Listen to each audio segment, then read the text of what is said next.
तुम कहाँ तक लूटोगे मुझको, चलो हम फिर से। हेलो जी, नमस्कार, कैसे हो आप लोग। तो आप सभी का स्वागत करते हैं दुर्गेश एकेडमी के इस परिवार में। और क्या कहें हम आपको कि आज आप विश्व इतिहास के, कहते ना कि वो धागा धागा खोलने वाले, आज धोती खोल देंगे आप लोग विश्व इतिहास का। तो हो जाइए तैयार, कस लीजिए कमर, आपके सपनों को साकार करने के लिए हम और हमारी पूरी दुर्गेश एकेडमी की टीम तत्परता के साथ उपस्थित है। तो कैसे हो आप लोग, एक बार जरा बताओगे, एक बार जरा कमेंट बॉक्स में हो जाए जय भवानी, हो जाए एक बार जल्दी से बताना मुझे, एक बार कमेंट बॉक्स में हो जाए जय भवानी। और फिर आज के क्लास को वही जोश, जुनून, जज्बा, हर्षोल्लास के साथ स्टार्ट करेंगे, जिस हर्षोल्लास के साथ इससे पहले के क्लास को हम कवर कर रहे थे। तो एक बार बोलो जय भवानी, हो जाए। चलिए, तो अच्छा एक बार मुझे जोर से बताना कितने लोगों, सभी का एग्जाम सेंटर कहां पर है और कितने तारीख को एग्जाम है। दो चीजें पहले कमेंट कर दो सभी लोग, बाद बाकी आप सभी का स्वागत है। लखन, अलका, गायत्री, छोटी गुप्ता, खुशी कुमारी, सृष्टि कुमारी, मनीषा, सपना, रुचि, दिलीप, स्वीटी, देव जाटव, आपका भी स्वागत है। सुरेश, अनुराधा, खुशी, अभिषेक, चंदन, खुशबू, आप सभी का स्वागत है। मेरे भाई, मेरे दोस्त, मेरे बहन, आप सभी को, मैं आप सभी को बता दूं कि हमने एक सीरीज स्टार्ट करा है 10 डेज में 10 सब्जेक्ट। आज हमारा डे 3 है। मैंने क्या कहा, हमने एक सीरीज स्टार्ट करा है जिसका नाम है 10 डेज में 10 सब्जेक्ट। तो इस 10 डेज में 10 सब्जेक्ट जो आपको हम कवर करवाएंगे, इससे पहले हमने आपका 2 सब्जेक्ट कवर करवा दिया। कौन कौन सा?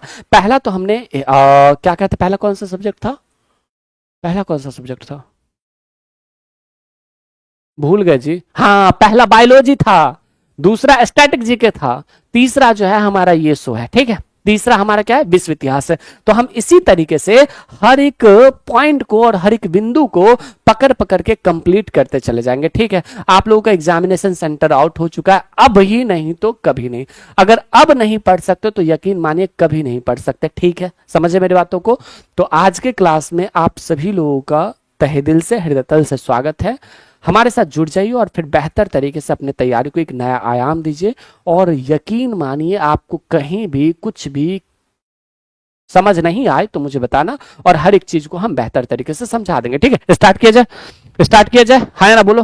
शेखपुरा से है सर 14 तारीख को कितने लोगों का एग्जाम है ये मुझे बताओ, मुझे बताना कि 14 तारीख को, 14 जून को कितने लोगों को एग्जाम है ये बताओ मुझे, उसके बाद कुछ बताना। 14 जून को कितने लोगों का एग्जाम है, जिन लोगों का एग्जाम है वो सभी लोग हाथ उठाना है, ठीक है। 14 जून को कितने लोगों का एग्जाम है, सभी लोग हाथ उठाओ, ठीक है। अच्छा, दूसरी बात मैं आप सभी को बता दूं कि सुबह के 11 बजे से हमने आप सभी के लिए स्टार्ट किया है क्या, स्पेशल वन शॉट सीरीज, जिसमें हम आपको आज पॉलिटी कवर करवा दिया है। कल जो है वो पूरा थ्योरी बेसिस पर अभिषेक सर जो है आपको क्या करवा देंगे, तो अभिषेक सर आपको बायोलॉजी करवा देंगे, उसके बाद इकोनॉमिक्स, फिर मैं बिहार जी के करवा दूंगा, फिर अभिषेक सर जो है वो फिजिक्स करवा देंगे, फिर 6 तारीख को सतीश सर हिंदी करवा देंगे, और यहाँ पे फिर लूसेंट रेड बॉक्स 7 तारीख को हम करवा देंगे, ठीक है। सभी लोगों का है, सृष्टि का है, प्रियांशु का है, पूजा कुमारी का है, निभा कुमारी, अमृत कुमार, रानी सिंह जी आपका भी एग्जाम है, कोई बात नहीं, ठीक है। आप लोग तैयारी करिए, हम आपके साथ हैं, हम आपकी तैयारी को बेहतर बनाएंगे।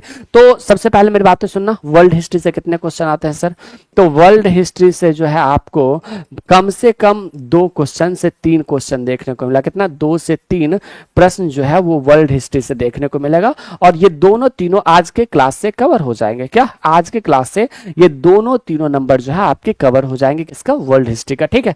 चलिए यहां पे देखिएगा, तो हम क्या, हमारा क्लास करवाने का तरीका क्या होगा, तो हम पहले ये पूरा थ्योरी पढ़ा देंगे, फिर हम इसी से रिलेटेड एमसीक्यू पूछ लेंगे, फिर हम थ्योरी पढ़ाएंगे, फिर हम आपको एमसीक्यू पूछ लेंगे, ठीक है। इसी तरीके से जो है थ्योरी और एमसीक्यू दोनों हम साथ में करवा दे रहे हैं, क्योंकि आप लोगों का डिमांड भी रहता है कि सर थ्योरी भी नहीं पढ़े, और वर्ल्ड हिस्ट्री मुझे उम्मीद है कि आप में से कोई नहीं पढ़ा होगा, ठीक है।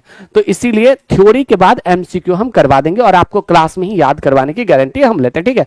चलिए, मैथ, रीजनिंग, इंग्लिश भी हम करवाएंगे, टेंशन नहीं लीजिए। यहां पे देखिएगा, पुनर्जागरण, पुनर्जागरण क्या है, पुनर्जागरण, पुनर्जागरण का अर्थ है पुनर्जीवित होना। क्या होता है, इसका अर्थ होता है पुनर्जीवित होना, मतलब पुनर्जागरण का मतलब क्या होता है, पुनर्जीवित होना, याद रखोगे।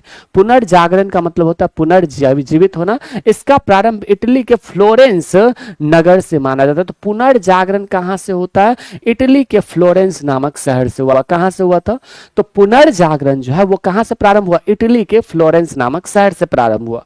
फिर से मेरे साथ रिपीट करना, मैं जो जो बातें बोल रहा हूं उसे रिपीट करता चलो।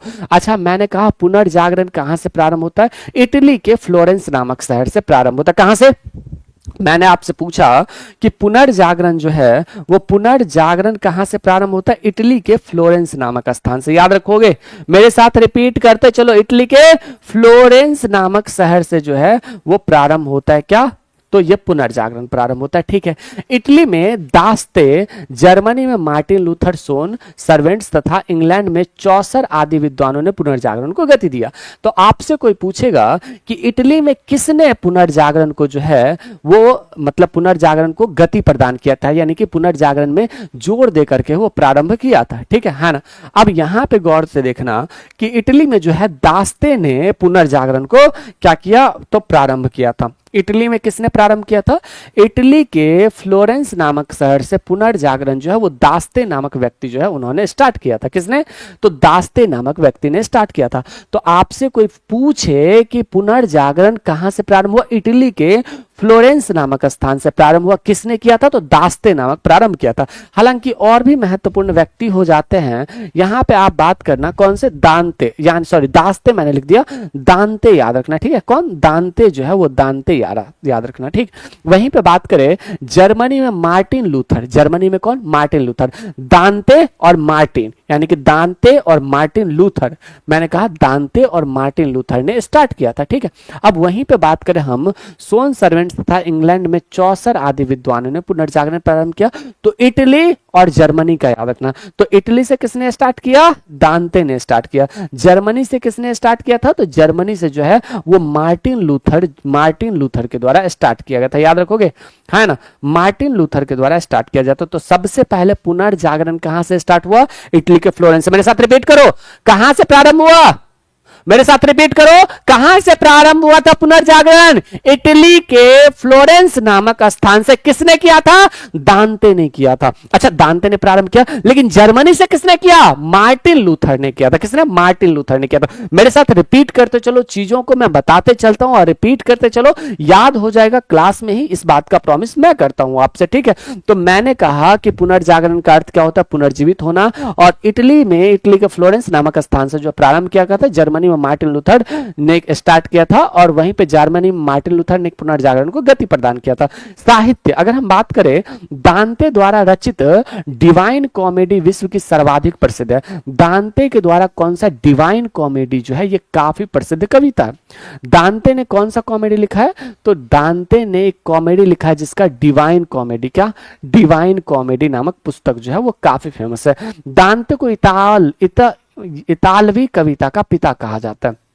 दांते को क्या कहा जाता है?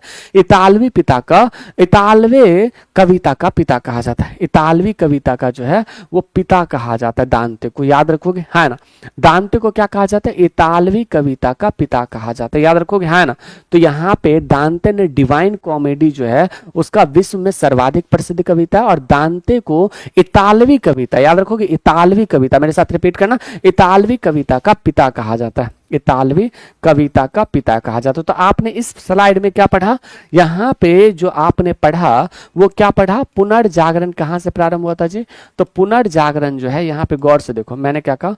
पुनर्जागरण जो है वो कहां से प्रारंभ होता है? तो वो प्रारंभ होता है इटली से। कहां से? इटली से। इटली के फ्लोरेंस नामक शहर से प्रारंभ हुआ। याद हो रखोगे, है ना? मैं आपको क्लास में ही याद करा दूंगा। फ्लोरेंस से किसने प्रारंभ किया था? दांते ने। अच्छा, जर्मनी से किसने प्रारंभ किया था? जर्मनी से मार्टिन लूथर जो है वो मार्टिन लूथर के द्वारा प्रारंभ किया जाता है। अच्छा, मार्टिन लूथर के द्वारा जर्मनी में प्रारंभ किया गया। वहीं पे एक चीज मुझे बताना कि दांते जो है वो, दांते का सर्वाधिक प्रसिद्ध एक कविता है जिसका नाम है डिवाइन कॉमेडी। क्या नाम है? डिवाइन कॉमेडी जो है वो डिवाइन कॉमेडी हो जाता है। अच्छा, वहीं पे आप ये भी याद रखना कि इसे इतालवी कविता का पिता कहा जाता है। क्या? इतालवी कविता जो है, इतालवी कविता का पिता कहा जाता है। याद रखोगे, द फादर ऑफ इतालवी पोएट। क्या? द फादर ऑफ इतालवी पोएट। ये याद हुआ? मैंने जो पीछे स्लाइड पे पढ़ा है वो याद हो गया। अब इसी से रिलेटेड आप यहाँ पे आंसर दो। पुनर्जागरण का अर्थ क्या होता है? पुनर्जीवित होना। पुनर्जीवित होना। अच्छा, पुनर्जागरण इटली से किसने प्रारंभ किया था? मुझे बताओ, इटली से किसने प्रारंभ किया था पुनर्जागरण? मैं कह रहा हूं क्लास में याद करवा दूंगा मैं, ठीक है? और आपको मैसेज किए, अरे किरण यादव टीम को कॉल कर दो ना, मुझे क्यों मैसेज कर रहे हो? हाँ, मुझे मैसेज करोगे, मुझे कॉल करोगे तो मैं थोड़ी बताऊंगा। बहन प्लीज आप क्या करो, कॉपी पेस्ट मत कर, प्लीज पढ़ ले, ठीक है बहन प्लीज पढ़ ले। आप क्या करना, सुबह 10 बजे से लेकर के रात के शाम के 6 बजे तक जो है आप कॉल कर सकते हो, हमारी टीम आपको मिलकर के बातें कर देगी, सही से सारी बातें जो है क्लियर कर देंगे, ठीक है। यहाँ पे मुझे बताना ये बातें क्लियर है ना। चलिए, तो यहाँ पे जो इन सारी चीजों को आप याद रखोगे, मुझे नहीं लगता कि आपको कोई भी दिक्कत होगा, ठीक है ना। चलिए, तो पुनर्जागरण का अर्थ क्या होता है, मैंने आपसे कहा कि पुनर्जागरण का अर्थ क्या होता है, पुनर्जागरण का अर्थ होता है पुनर्जीवित होना। और यहाँ पे इटाली यानी कि इतालवी कविता का पिता किसे कहा जाता है, दांते को कहा जाता है। और इटली से किसने प्रारंभ किया था, दांते। अच्छा, पुनर्जागरण जो है वो जर्मनी से किसने प्रारंभ किया था, जर्मनी से किसने प्रारंभ किया था, मुझे बताओगे, जर्मनी से किसने प्रारंभ किया था, जर्मनी से मार्टिन लूथर के द्वारा जो है वो प्रारंभ किया जाता है, क्लियर। तो यहाँ पे आप इसे भी याद रखना। यहाँ पे देखोगे पेट्रार्क मानववादी, यहाँ पे याद रखना पेट्रार्क मानववादी के रूप में पुनर्जागरण का प्रतिनिधित्व करने वाला प्रथम व्यक्ति था, इसीलिए उसे मानववाद का पिता कहा जाता है। तो मानववाद का पिता किसे कहा जाता है, पेट्रार्क को कहा जाता है, याद रखोगे, हाँ ना। पेट्रार्क को जो है पेट्रार्क को क्या कहा जाता है, मानववाद का पिता कहा जाता है। तो पेट्रार्क को क्या कहा जाता है, मानववाद का पिता। तो आपसे पूछेगा कि पुनर्जागरण का पिता किसे कहते हैं, तो दांते को कहते हैं, कहां से, इटली से। वहीं पर जर्मनी से किसे कहते हैं, मार्टिन लूथर को कहते हैं। लेकिन पेट्रार्क मानववाद का जनक था, इसलिए मानववाद का पिता किसे कहते हैं, पेट्रार्क को कहते हैं। क्या किसे कहते हैं, पेट्रार्क को जो है, पेट्रोल नहीं पेट्रार्क मानववाद का पिता कहा जाता है, ठीक है, हाँ ना, याद रखोगे। मानववाद का पिता किसे कहा जाता है, पेट्रार्क को कहा जाता है। मैकियावेली ने द प्रिंस की रचना की थी, द प्रिंस की रचना किसने किया था, मैकियावेली, याद रखोगे। पेट्रार्क मानववाद का पिता किसे कहा जाता है, पेट्रार्क को कहा जाता है। वहीं पे अगर हम बात करें, मैकियावेली जो था वो द प्रिंस की रचना करते हैं, तो द प्रिंस की रचना किसने किया था, मैकियावेली ने किया था, ठीक है। मूर्ति कला की बात करें तो माइकल एंजिलो द्वारा निर्मित मूर्तियां रोम में स्थित मोसेज एवं फ्लोरेंस में मेडिसी के गिरिजा घरों में उपयोग में लाई जाती थी। तो खैर यहाँ पे इसे छोड़ सकते हो, मैंने इस स्लाइड में आप याद रखना मानववाद का पिता किसे कहा जाता है, मानववाद का पिता किसे कहा जाता है, पेट्रार्क को कहा जाता है, किसे, पेट्रार्क को कहा जाता है, ठीक है। अब यहाँ पे ये बातें क्लियर है। मैकियावेली जो है वो, मैकियावेली ने क्या लिखा है, तो मैकियावेली ने द प्रिंस नामक जो है वो द प्रिंस नामक पुस्तक लिखी है, ठीक है, किसकी, द प्रिंस नामक पुस्तक लिखी है। यहाँ पे बताना पुनर्जागरण काल में मानववाद का प्रतिनिधित्व करने वाला प्रथम व्यक्ति कौन था, बताओगे, इस क्वेश्चन का करेक्ट आंसर बताओ। मैंने कहा कि इसका करेक्ट आंसर बताओ, यकीन मानो अभी वैकेंसी नहीं आया, अभी वैसे ही नोटिफिकेशन वायरल हो रहा है, लेकिन वैकेंसी बहुत है, जल्दी आना। अभी वैकेंसी नहीं आया है बिहार पुलिस का, न्यू वैकेंसी आया है बिहार पुलिस का, अभी बिहार पुलिस का वैकेंसी नहीं आया है, अभी जस्ट हमने चेक किया था, CSBC, अभी नहीं आया वैकेंसी, अभी नहीं आया वैकेंसी, मैंने कहा ना अभी नहीं आया वैकेंसी, वैकेंसी आने वाला है। एक नोटिफिकेशन हमारे पास भी आया है, अगर आप देखना चाहो तो देख सकते हो। ये जो नोटिफिकेशन है, अभी हमारे पास एक नोटिफिकेशन आया है बिहार पुलिस का, यहाँ पे आप देखोगे तो ये देख सकते हो, ठीक है, यहाँ पे आप ये देखोगे तो ये देख सकते हो, ठीक है, ये वाला जो है ये आया है, ठीक है। चलिए, तो इन सारी चीजों को भी आप याद रख सकते हो, ठीक है भाई, है ना। चलिए, कोई दिक्कत है, चलो बहुत बढ़िया। तो यहाँ पे हम चीजों को याद रखते हैं। यहाँ पे बताना पुनर्जागरण काल में मानववाद का पिता किसे कहा जाता है, तो मानववाद का पिता जो है ना, तो मानववाद का पिता जो है वो पेट्रार्क को कहा जाता है। मैकियावेली जो था वो द प्रिंस नामक पुस्तक की रचना किया था, किसका, द प्रिंस नामक पुस्तक की रचना किया था, किसने, मैकियावेली ने लॉन्च किया था, ठीक है। मैकियावेली जो है उन्होंने द प्रिंस नामक पुस्तक की रचना करते हैं, ठीक है। वहीं पे अगर हम बात करें, दांते को पुनर्जागरण का पिता कहा जाता है, क्या कहा जाता है, पुनर्जागरण का पिता कहा जाता है। और ये कहाँ से, इटली से था। अच्छा, दांते को क्या कहा जाता है, दांते ने द डिवाइन बुक लिखा था, ठीक है, तो आप इससे भी याद रख सकते हो, है ना। चलो, ये बातें क्लियर है। नेक्स्ट अगर हम बात करें तो यहाँ पे क्या हो जाएगा, चित्रकला। चित्रकला जो है वो इसी टाइम पे फेमस था काफी ज्यादा। 16वीं शताब्दी में इटली के महान चित्रकारों, यानी कि 16वीं शताब्दी में इटली के महान चित्रकारों जैसे Leonardo da Vinci, Michelangelo, Raphael और टिनान ने चित्रकला के विकास में अद्वितीय योगदान दिया था। तो आपसे कोई पूछेगा कि इटली के महान चित्रकारों में Leonardo da Vinci, Michelangelo, Raphael और टिटान चित्रकला के विकास में अद्वितीय योगदान जो है वो दिया था। इटली में जियोटो का चित्रकला का जन्मदाता कहा जाता है। इटली में जियोटो को क्या कहा जाता है, इटली में जियोटो को चित्रकला का पिता कहा जाता है। याद रखोगे, जियोटो को चित्रकला का पिता कहा जाता है कहाँ पे, इटली में। तो आपसे कोई पूछे कि इटली में जियोटो का पिता किसे कहा जाता है, इसे कहा जाता है। अगर मैं आपसे पूछूं कि इटली में पुनर्जागरण के पिता किसे कहा जाता है, अगर मैं आपसे पूछूं इटली में पुनर्जागरण का पिता किसे कहा जाता है, तो वो कहा जाता है दांते को। किसे, दांते को कहा जाता है। अच्छा, दांते जो है इन्होंने द डिवाइन नामक पुस्तक लिखा था। कौन सा, द डिवाइन नामक पुस्तक लिखा था। और उसके अलावा इन्होंने द डिवाइन नामक कॉमेडी के बहुत बड़े रचनाकार हुए। इसके अलावा अगर हम आपसे पूछे तो दांते और भी कुछ चीजों के लिए फेमस है, आप मुझे बताओगे। तो दांते जो है और किसके लिए फेमस है, तो दांते जर्मनी में। इटली के बारे में तो आपको पता चल गया। यहाँ पे देखना कि इटली में फ्लोरेंस नामक स्थान पर दांते ने स्टार्ट किया था। अच्छा, इतालवी कविता के पिता कहा जाता है किसे, दांते को। तो इतालवी कविता का पिता किसे कहा जाता है, यहाँ पे गौर से देखोगे, है ना। तो इतालवी यानी कि इतालवी कविता का पिता कहा जाता है। अच्छा, मानववाद का जनक किसे कहा जाता है, द फादर ऑफ मानववाद इज नोन एज, मैंने कहा कि फादर ऑफ मानववाद के रूप में किसे जाना जाता है, पेट्रॉक को जाना जाता है। ठीक है। अब वहीं पे अगर आपसे कोई पूछे इटली में जियोटो के चित्रकला का जन्मदाता किसे कहा जाता है, जियोटो को, यानी कि इटली में जियोटो को चित्रकला का जन्मदाता कहा जाता है। इटली में जियोटो को चित्रकला का जन्मदाता कहा जाता है। क्या कहा जाता है, इटली में जियोटो को चित्रकला का जन्मदाता कहा जाता है। माइकल एंजिलो को एक चित्र लास्ट जजमेंट रोम में सिस्टाइन गिरजाघर के भीतरी छत पर आज भी अंकित है। यानी कि अगर हम बात करें माइकल एंजिलो एक चित्रकार था। ठीक है।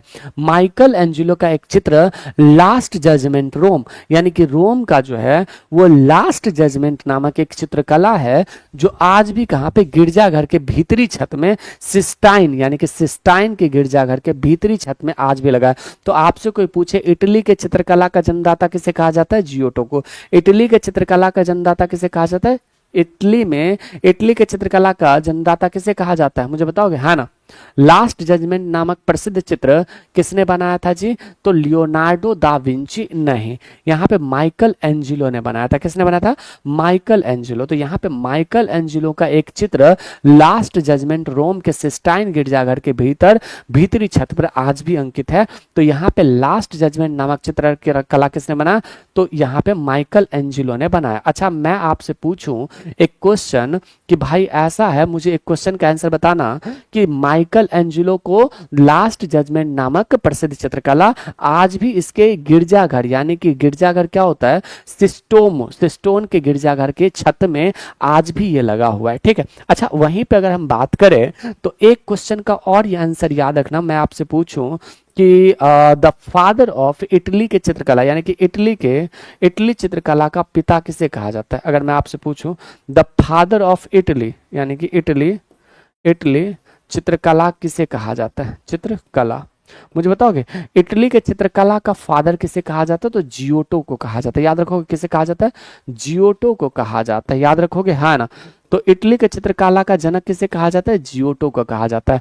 अच्छा, लास्ट जजमेंट नामक प्रसिद्ध चित्र किसने बनाया, माइकल एंजिलो ने बनाया। लास्ट जजमेंट नामक चित्र जो है वो किसने बनाया है, तो लास्ट जजमेंट नामक चित्र जो है वो माइकल एंजिलो ने बनाया। अच्छा, मैं आपसे पूछूं कि द डिवाइन, अगर मैं आपसे पूछूं कि द डिवाइन नामक कॉमेडी किसने लिखा है, द डिवाइन नामक कॉमेडी किसने लिखा है, आप मुझे कमेंट बॉक्स में छाप सकते हो, है ना। द डिवाइन नामक कॉमेडी किसने लिखा है, तो दांते ने लिखा है। किसने लिखा है, दांते ने लिखा है। याद रखोगे, है ना। द प्रिंस नामक पुस्तक किसने लिखा है? द प्रिंस नामक पुस्तक किसने लिखा है मुझे बताओ? तो ये लिखा है मैकियावेली ने। किसने लिखा है? मैकियावेली जो है वो मैकियावेली ने लिखा है। अच्छा, वहीं पे मैं आपसे पूछूं कि द फादर ऑफ इटली, मैंने कहा इटली चित्रकला का पिता किसे कहा जाता है? इटली चित्रकला का पिता किसे कहा जाता है भाई? तो वो कहा जाता है जियोटो को। किसे कहा जाता है? जियोटो को जो है वो कहा जाता है। अच्छा, जियोटो को तो कहा जाता है, लेकिन एक चीज और याद रखना, द लास्ट जजमेंट नामक चित्रकला किसने लिखा है? लास्ट जजमेंट नामक चित्रकला जो है वो किसने बनाया है? लास्ट जजमेंट नामक चित्रकला किसने बनाया मुझे बताओगे? तो ये बनाने वाले व्यक्ति जो थे वो थे माइकल एंजिलो। कौन? माइकल एंजिलो जो है वो हो जाते हैं। कौन? माइकल एंजिलो हो जाते हैं। तो कहीं ना कहीं आप इसे भी याद रख सकते हो, मुझे नहीं लगता कि आपको कोई भी दिक्कत होगा। द फादर ऑफ मानववाद, मानववाद का पिता किसे कहा जाता है? मानववाद का पिता जो है वो किसे कहा जाता है मुझे बताओगे? हाँ ना, तो वो किसे कहा जाता है आप कमेंट बॉक्स में छाप दो। मानववाद का पिता किसे कहते हैं जल्दी से बताओगे? हाँ ना, माइकल को नहीं कहते हैं, मैकियावेली को नहीं कहते, मैकल एंजिलो को भी नहीं कहते हैं। आप मुझे कमेंट बॉक्स में छाप सकते हो, तो बस जल्दी से बता दो। है ना, मुझे बताओगे? हाँ ना, मुझे बताओ जल्दी से, मुझे बताओगे? अरे, पेट्रॉक को कहा जाता है। किसे कहा जाता है? पेट्रॉक को कहा जाता है। तो यहाँ पे आप इसे भी याद रख सकते हो, किसे? पेट्रॉक को कहा जाता है। तो कहीं ना कहीं आपका 2-3 चीजें जो है वो बिल्कुल अच्छे से क्लियर हो गया होगा। ठीक है, तो यहाँ पे ये भी याद रखना।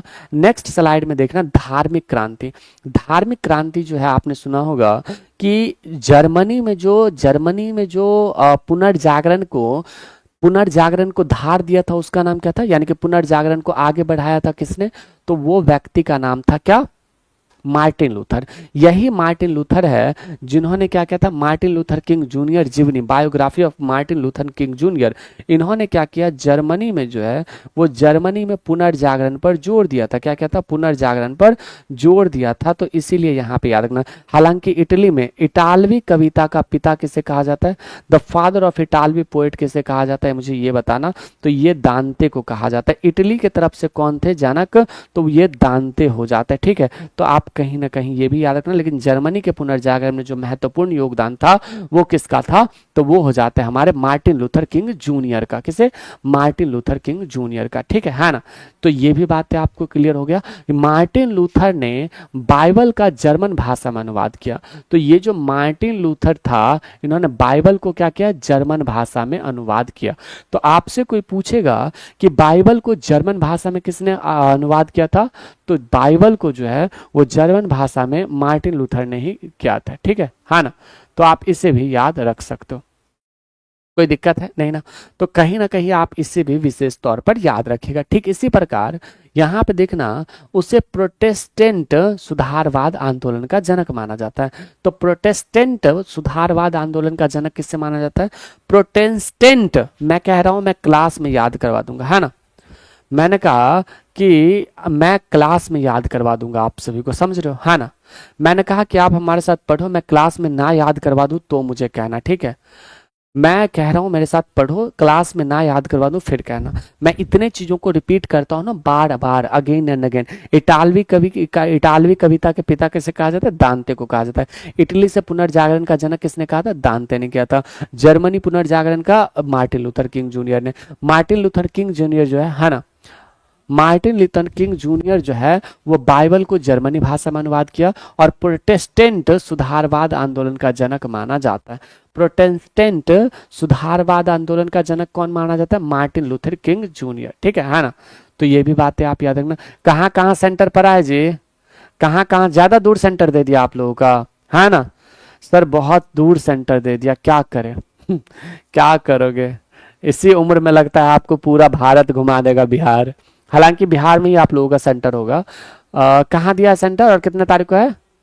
मार्टिन लूथर किंग जो है उन्होंने बाइबल को जर्मनी भाषा में अनुवाद करवाया था और प्रोटेस्टेंट सुधारवाद आंदोलन का जनक माना जाता है। जैसे कि भारत में भारतीय पुनर्जागरण का जनक किससे मानते हैं मुझे बताओ?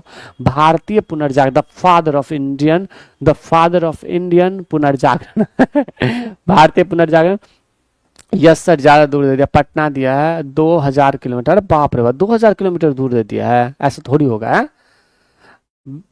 अगर बिहार को नापोगे तो नीचे से और ऊपर से पूरा मिलाओगे तो पूरा क्षेत्रफल कितना हो जाएगा, कितना है जी, 32 कितना है, मैं तो भूल गया, 94,163 किलोमीटर स्क्वायर, ऐसे ही है ना, मैं तो भूल गया भाई साहब। ओ भाई साहब, चलो यहाँ पे ये बातें क्लियर है। तो प्रोटेस्टेंट सुधारवाद का जनक किसे कहा जाता है, मार्टिन लूथर किंग जूनियर को। प्रोटेस्टेंट सुधारवाद का जनक किसे कहा जाता है, मार्टिन लूथर किंग जूनियर को जो है वो प्रोटेस्टेंट सुधारवाद का जनक माना जाता है। तो कहीं ना कहीं आप इसे भी याद रखोगे, है ना। प्रोटेस्टेंट सुधारवाद का जनक किसे माना जाता है, मार्टिन लूथर किंग जूनियर को जो है वो माना जाता है, याद रखोगे, है ना। तो यहाँ पे आप इसे भी याद रखना, है ना। चलो कहीं ना कहीं ये बात याद रखोगे। यहाँ पे अगर हम बात करें 1540 ईस्वी में इग्निशियस लॉयल, हमने क्या कहा, इग्निशियस लोयोला ने सोसाइटी ऑफ जेसस की स्थापना की, जिसका अनुयायी जेसुइट कहलाया। अगर हम बात करें 1540 में, हमारे 1540 में युद्ध हुआ था कन्नौज का, याद है, शेरशाह सूरी और हुमायूं के बीच में। हमारे यहाँ तो मार काट चल रहा था और मार मार के भगाया जा रहा था हमारे यहाँ 1540 में, यहाँ पे 1540 में देख रहे हो, ये जर्मनी में सुधार लाने का कोशिश कर रहा है। तो 1540 में इग्निशियस लाओल जो है ने सोसाइटी ऑफ जीसस की स्थापना किया था। हमारे यहाँ 1540 में मार चल रहा था, शेरशाह सूरी मार रहा था दौड़ा दौड़ा के, किसको, हुमायूं को। और हुमायूं कह रहा, बाबू हो बाबू, छोड़ दो, हम जाब घर हो। तो हुमायूं उसी के बाद भाग गया था भारत से, भारत छोड़ के भाग गया था। तो वहां सुधारवाद और यहाँ पे मार काट। हाँ हम बिहारी है जी, थोड़े संस्कारी है जी, वही बातें हो जाता है ना। तो 1540 में इग्निशियस लोयोला यानी कि लोयोला ने सोसाइटी ऑफ जीसस की स्थापना किया। लोयोला ने क्या किया, लोयोला, ऐसे नाम याद रखो, लोयोला ने सोसाइटी ऑफ जीसस की स्थापना किया। किसका, लोयोला ने सोसाइटी ऑफ जीसस की स्थापना किया, ठीक है, याद रखोगे। लोयोला ने क्या किया था, सोसाइटी ऑफ जीसस की स्थापना किया। वहीं पे प्रोटेस्टेंट सुधारवाद आंदोलन का जनक किसे माना जाता है, मार्टिन लूथर को। मार्टिन लूथर ने क्या किया था, प्रोटेस्टेंट सुधारवाद का जनक। मार्टिन लूथर ने बाइबल को जर्मनी भाषा में अनुवाद करवाया था, ठीक है। वैज्ञानिक अन्वेषण की बात करें तो मिस्र के खगोल शास्त्री टॉलमी ने ज्योग्राफी यानी कि जियो सेंट्रिक सिद्धांत प्रतिपादित किया। क्या हुआ, तो टॉलमी ने जो है वो एक खगोल शास्त्री था। टॉलमी कौन था, एक खगोल शास्त्री था। यहाँ पे मैंने आपको क्या क्या बताया, यहाँ पे मैंने धार्मिक क्रांति में मार्टिन लूथर किंग के बारे में मैंने बताया। यहाँ पे गौर से देखो, मार्टिन लूथर जो है इन्होंने बाइबल को क्या किया, इन्होंने बाइबल को जर्मनी भाषा में अनुवाद करवाया। किस भाषा में, तो जर्मनी भाषा में जो है अनुवाद करवाया। वहीं पे प्रोटेस्टेंट सुधारवाद, यहाँ पे गौर से देखना, प्रोटेस्टेंट सुधारवाद के जनक माने जाते हैं। किसके, प्रोटेस्टेंट सुधारवाद के जनक मार्टिन लूथर किंग जूनियर माने जाते हैं। वहीं पे एक बात याद रखोगे, तो लोयोला जो थे वो सोसाइटी ऑफ जीसस के स्थापना करते। कौन, लोयोला ने क्या किया, लोयोला ने क्या किया था, सोसाइटी ऑफ जीसस की स्थापना करा था। लोयोला ने सोसाइटी ऑफ जीसस की स्थापना करा, ठीक है, याद रखोगे, हाँ ना, सोसाइटी ऑफ जीसस की स्थापना करा।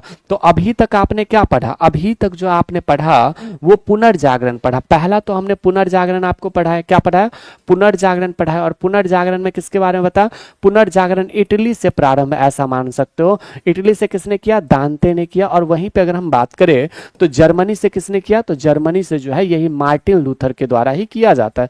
जर्मनी से किसने किया था, मार्टिन लूथर ने ही किया था। वहीं पे इटली के बाद अगर हम बात करें तो दांते को क्या कहा जाता है, तो इतालवी यानी कि इतालवी कविता का पिता कहा जाता है। इतालवी कविता, कविता किसी का नाम नहीं था बल्कि पोएट था, इसका पिता कहा जाता है। The father of Italian poet is known as, कौन हो जाएंगे, तो वो हो जाएंगे हमारे दांते। दांते के अलावा एक चीज और याद रखना कि दांते ने डिवाइन यानी कि डिवाइन जो है वो डिवाइन कॉमेडी के जनक थे। कौन सा, डिवाइन कॉमेडी इनके प्रसिद्ध पुस्तक हो जाते हैं, ठीक है। जर्मनी के मार्टिन लूथर जो थे इन्होंने क्या किया, तो मार्टिन लूथर किंग जूनियर ने बाइबल को जो है वो बाइबल को जर्मनी में अनुवाद करवाया। कौन से, जर्मनी भाषा में अनुवाद करवाया। वहीं पे एक चीज और याद रखना मार्टिन लूथर के बारे में, इन्हें प्रोटेस्टेंट सुधारवाद का जनक कहा जाता है। क्या कहा जाता है, प्रोटेस्टेंट सुधारवाद का जनक कहा जाता है। तो कहीं ना कहीं ये भी बात याद रखोगे तो ये चीजें जो है ये बातें क्लियर हो जाता है। द प्रिंस नामक पुस्तक किसने लिखा था, द प्रिंस नामक पुस्तक की बात करें तो वो किसके द्वारा लिखा जाता है, बताओगे। द प्रिंस नामक पुस्तक वो लिखा जाता है किसके द्वारा, तो द प्रिंस नामक पुस्तक जो है वो एक महत्वपूर्ण व्यक्ति के द्वारा लिखा जाता है जिसका नाम था मैकियावेली। क्या मैकियावेली जो है ये इसके द्वारा लिखा जाता है। क्लियर है, हाँ ना। द लास्ट यानी कि द लास्ट जजमेंट किसका पुस्तक है, यहाँ पे आप याद रखना द लास्ट जजमेंट। अभी अभी जस्ट मैंने बताया था द लास्ट जजमेंट जो है वो किसका पुस्तक है, द लास्ट जजमेंट नामक पुस्तक किसने लिखा है।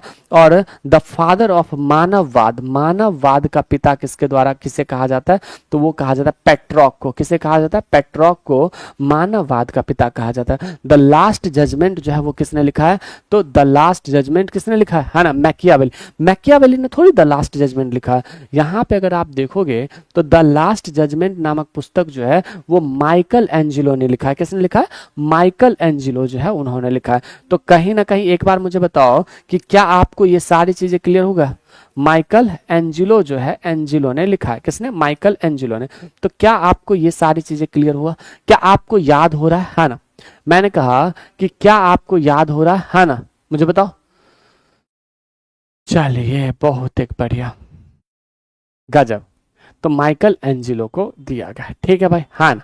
तो इन सारे चीजों को भी आप याद रखिएगा। हमने कहा कि यहाँ पे प्रतिपादित किया इसके अनुसार पृथ्वी ब्रह्मांड के केंद्र में स्थित और सूर्य चांद तारे उसके चारों ओर परिक्रमा कर रहे हैं।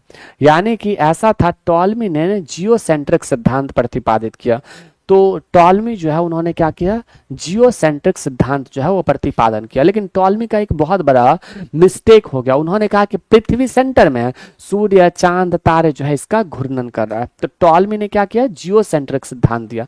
तो आपसे अगर कोई पूछे कि किसने जियोसेंट्रिक सिद्धांत दिया था, तो टॉलमी ने दिया था। अगर मैं आपसे पूछूं कि किसने जियोसेंट्रिक सिद्धांत दिया था, तो टॉलमी के द्वारा जो है, टॉलमी के द्वारा जियोसेंट्रिक सिद्धांत दिया जाता है। किसके द्वारा दिया जाता है, टॉलमी के द्वारा जो है वो जियोसेंट्रिक सिद्धांत दिया जाता है। याद रखोगे, हाँ ना। हमने कहा किसने, टॉलमी ने क्या किया था, तो जियोसेंट्रिक सिद्धांत दिया था। याद रखोगे, हाँ ना। चलो, तो आप इसे भी याद रख सकते हो, हमें नहीं लगता कि आपको कोई भी दिक्कत होगा। किसने जियोसेंट्रिक सिद्धांत दिया था जी, टॉलमी ने दिया था। तो कहीं ना कहीं आपको ये सारी चीजें जो है वो बहुत ही अच्छे से क्लियर हो गया होगा। क्लियर है, हाँ ना। तो टॉलमी ने क्या कहा, उन्होंने कहा कि सूर्य चांद तारे जो है वो पृथ्वी के इर्द गिर्द घूमते हैं। ठीक है, याद रखोगे, इसे भी याद रखना। उसके बाद अगर हम बात करें तो यहाँ पे याद रखना, 16वीं शताब्दी में पोलैंड के वैज्ञानिक कॉपरनिकस ने यह सिद्ध किया कि पृथ्वी एक ग्रह है जो सूर्य के चारों ओर चक्कर लगाती है। तो आप इसे भी याद रखिएगा। यहाँ पे देखना मेरे साथ, तो यहाँ पे क्या हो जाएगा, बाइबल का जर्मन भाषा में अनुवाद किसने किया, अभी अभी जस्ट मैंने बताया। और जो व्यक्ति ने किया वही प्रोटेस्टेंट सुधारवाद के जनक भी है। कौन, प्रोटेस्टेंट सुधारवाद के जनक है, प्रोटेस्टेंट सुधारवाद। याद रखोगे, है ना। तो आप इसे भी याद रखा। मुझे बताओ इसका करेक्ट आंसर क्या होगा, कमेंट बॉक्स में छाप दो, है ना। चलिए हेमंत आवाज कम कर ले, टॉलमी ने दिया। तो यहाँ पे ये भी बात क्लियर। एक बार सभी लोग सेशन को लाइक कर देना। यहाँ पे मार्टिन लूथर जो है उन्होंने दिया। कॉपरनिकस के बारे में अभी अभी जस्ट मैंने बताया था, कॉपरनिकस के बारे में अभी अभी जस्ट मैंने बताया था। उन्होंने क्या किया था, अभी अभी मैंने बताया था, पोलैंड के वैज्ञानिक कॉपरनिकस ने यह सिद्ध किया कि पृथ्वी एक ग्रह है जो सूर्य के चारों ओर चक्कर लगाती है। तो कॉपरनिकस ने क्या किया, यह सिद्ध किया कि पृथ्वी ग्रह है जो सूर्य के चारों ओर चक्कर लगाता है। ठीक है, तो यहाँ पे आप इससे भी याद रख सकते हो। चलो, जियोसेंट्रिक सिद्धांत किसने दिया, टॉलमी ने दिया था। जियोसेंट्रिक सिद्धांत जो है वो किसने दिया था, तो जियोसेंट्रिक सिद्धांत जो है वो टॉलमी के द्वारा दिया जाता है। ठीक है, यहाँ पे देखना, केपलर गैलीलियो ने भी इस सिद्धांत को लोकप्रिय बनाया। तो वहीं पे अगर हम बात करें तो ये बातें क्लियर है, यहाँ पे छोड़ सकते हो। इसी समय न्यूटन के गुरुत्वाकर्षण का सिद्धांत का प्रतिपादन हुआ था, तो इस चीज को भी छोड़ दो। केपलर जो है, गैलीलियो ने भी इस सिद्धांत, यहाँ पे देखना, पुर्तगाल के राजकुमारी प्रिंस हेनरी द नेविगेटर ने ओजोरो व मदिरा के द्वीप की खोज की थी। यहाँ पे आप याद रखना, प्रमुख खोज जो है विश्व इतिहास में, उसको याद रखना। हमने कहा कि विश्व इतिहास में कुछ महत्वपूर्ण खोज हुए थे। पुर्तगाल के राजकुमार प्रिंस हेनरी, कौन थे, प्रिंस हेनरी। पुर्तगाल के राजकुमार कौन थे, Prince Henry the navigator. Prince Henry को क्या कहा जाता था, द नेविगेटर, ने ओजोरो व मदिरा के द्वीपों की खोज की। अगर हम आपसे पूछे कि केप ऑफ गुड होप का खोज किसने किया, केप ऑफ गुड होप का खोज किसने किया था, मुझे बताओगे, बार्थोलोम्यो डियाज ने किया था। तो मैं आपसे पूछूं कि केप ऑफ गुड होप का खोज किसके द्वारा किया गया था, तो बार्थोलोम्यो डियाज के द्वारा किया गया था, है ना। मैंने कहा कि केप ऑफ गुड होप का खोज किसके द्वारा किया गया था, तो बार्थोलोम्यो डियाज के द्वारा किया जाता है, ठीक है। 11 बजे ऑनलाइन तुम लोग घर बसाने आते हो, ऐसा करते हैं, सुनो मैं क्लास बंद कर दे रहा हूं, तुम लोग जाओ पहले सेंटर पर से एग्जाम दे के आ जाओ, ठीक है। बाप रे सोनू, तुम्हारा कब एग्जाम है, तुम हमें भी ले चलोगे अपने साथ में, है बहन, सुधर जाना, पढ़ लिख ले। मैं क्लास बंद कर दूं, तू घूम के आएगी अभी, हैं ए लड़का, तुम लोग जाओगे अभी घूमने के लिए, हैं क्लास बंद कर दे, जाओ मिल के आओ, जाओ सेंटर पर अभी एग्जाम दे देना तुम लोग। पार ते बाप रे भाई, लोग तो गजबे हाल कैले है, क्लास में इससे लग रहा है कि घर बसाने के लिए आए हो, हैं सिलेक्शन हो जाएगा तो ऑटोमेटिक घर बस जाएगा, ना तो बेरोजगार है ना तो कोई पूछने के लिए भी नहीं आएगा। बेरोजगार को ना, बेरोजगार जो होते हैं ना, उसका ट्रीट जो है ना कुत्तों के समान किया जाता है, आपने देखा होगा। जिस टाइम पे हम पैसा नहीं कमाते थे ना, उस टाइम पे पाई पाई के लिए तरसते थे, और कुत्तों वाली हमारी इज्जत थी घर में। तो वही हम कह रहे हैं, तुम लोग तो घर बसाने के चक्कर में हो, हैं पढ़ो यहाँ पे। तो हमने कहा पुर्तगाल के राजकुमार द हेनरी ने, the navigator the Henry Prince Henry the navigator ने ओजोरो व मदिरा द्वीप की खोज की थी। हेनरी को जो है वो नेविगेटर के नाम से जाना जाता है। ओजोरो और मदिरा द्वीप की खोज किसने की, ओजोरो मदिरा द्वीप की खोज प्रिंस ने किया था। पुर्तगाल के प्रिंस, द प्रिंस के द्वारा जो है वो किया जाता, प्रिंस हेनरी के द्वारा जो है वो किया जाता। ये भी बातें आप याद रखोगे।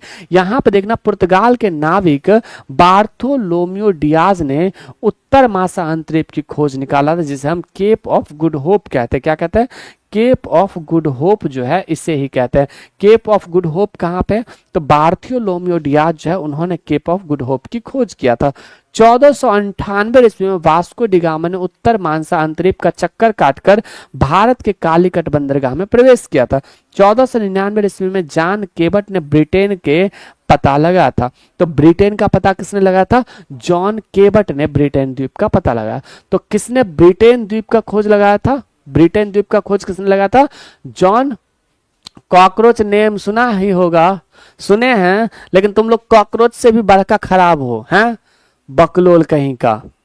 तुम लोग नहीं, कुछ लोग जो घर बसाने के लिए क्लास में आए हो, हैं केप ऑफ गुड होप का खोज किसने किया था, बार्थोलोम्यो डियाज ने। अगर मैं आपसे पूछूं कि मजारो यानी कि ओजोरो और मदिरा द्वीप का खोज किसने किया था, ओजोरो और मदिरा द्वीप का खोज किसके द्वारा किया जाता है, द प्रिंस के द्वारा, जो पुर्तगाल के क्या थे, राजकुमार थे। तो ये बात को आप यहां पे भी याद रख सकते हैं ना, यहां पे ये बातें क्लियर है। तो अगर ये बातें, पुर्तगाल के राजकुमार द हेनरी नेविगेटर के नाम से भी जाना जाता था, उन्होंने क्या किया, तो वहां पे ओजोरो और मदिरा द्वीप, बार्थोलोम्यो डियाज ने केप ऑफ गुड होप की खोज की। 1498 में वास्को डिगामा जो है वो केप ऑफ गुड होप का चक्कर काट करके भारत आया। 1499 में जॉन केबट ने ब्रिटेन द्वीप का पता लगाया। तो ब्रिटेन द्वीप का पता किसने लगाया, जॉन केबट ने लगाया था, ठीक है, जॉन केबट ने लगाया था, ठीक है। यहां पे बात करें 1499 ईस्वी में पिजोनो, कौन, पिजोन ने ब्राजील की खोज की। तो पिजोन ने ब्राजील की खोज की 1499 में। 1498 में भारत के समुद्री मार्ग का खोज किसने किया, तो वो करने वाले व्यक्ति थे वास्को डिब्बा वाला, वास्को डिब्बा वाला। कौन से, बार्थोलोम्यो डियाज का ने क्या किसका खोजा था, तो उन्होंने केप ऑफ गुड होप को खोजा था। 1499 में केबट जो थे उन्होंने ब्रिटेन द्वीप को खोजा। किसने, केबट ने ब्रिटेन द्वीप को खोजा। और वहीं पे अगर हम बात करें तो पिजोन ने ब्राजील, पीजो बाजील यानी कि झील जो है वो पीजो, तो पिजोन ब्राजील का खोज किया। किसने, पिजोन जो है वो ब्राजील का खोज किया था, है ना। चलिए ये बातें क्लियर है, तो यहां पे आप इससे भी याद रखना। नेक्स्ट देखना, द नेविगेटर के नाम से कौन प्रसिद्ध था, द नेविगेटर के नाम से प्रिंस हेनरी फेमस था। प्रिंस हेनरी ओजोरो, हमने क्या कहा, ओजोरो और साथ ही साथ मदिरा द्वीप जो है वो मदिरा द्वीप को क्या किया था, ढूंढा था। वहीं पे जॉन केबट ने ब्रिटेन जो है वो ब्रिटेन द्वीप का खोज किया था। वहीं पे बार्थोलोम्यो डियाज जो है उन्होंने केप ऑफ गुड होप का खोज किया था, केप ऑफ गुड होप का खोज किया था, ठीक है। वहीं पे वास्को डिगामा जो है भारत का समुद्री मार्ग खोजा था, भारत का समुद्री मार्ग जो है वो खोजा था। तो यहाँ पे ये भी याद रखोगे, है ना। द फादर ऑफ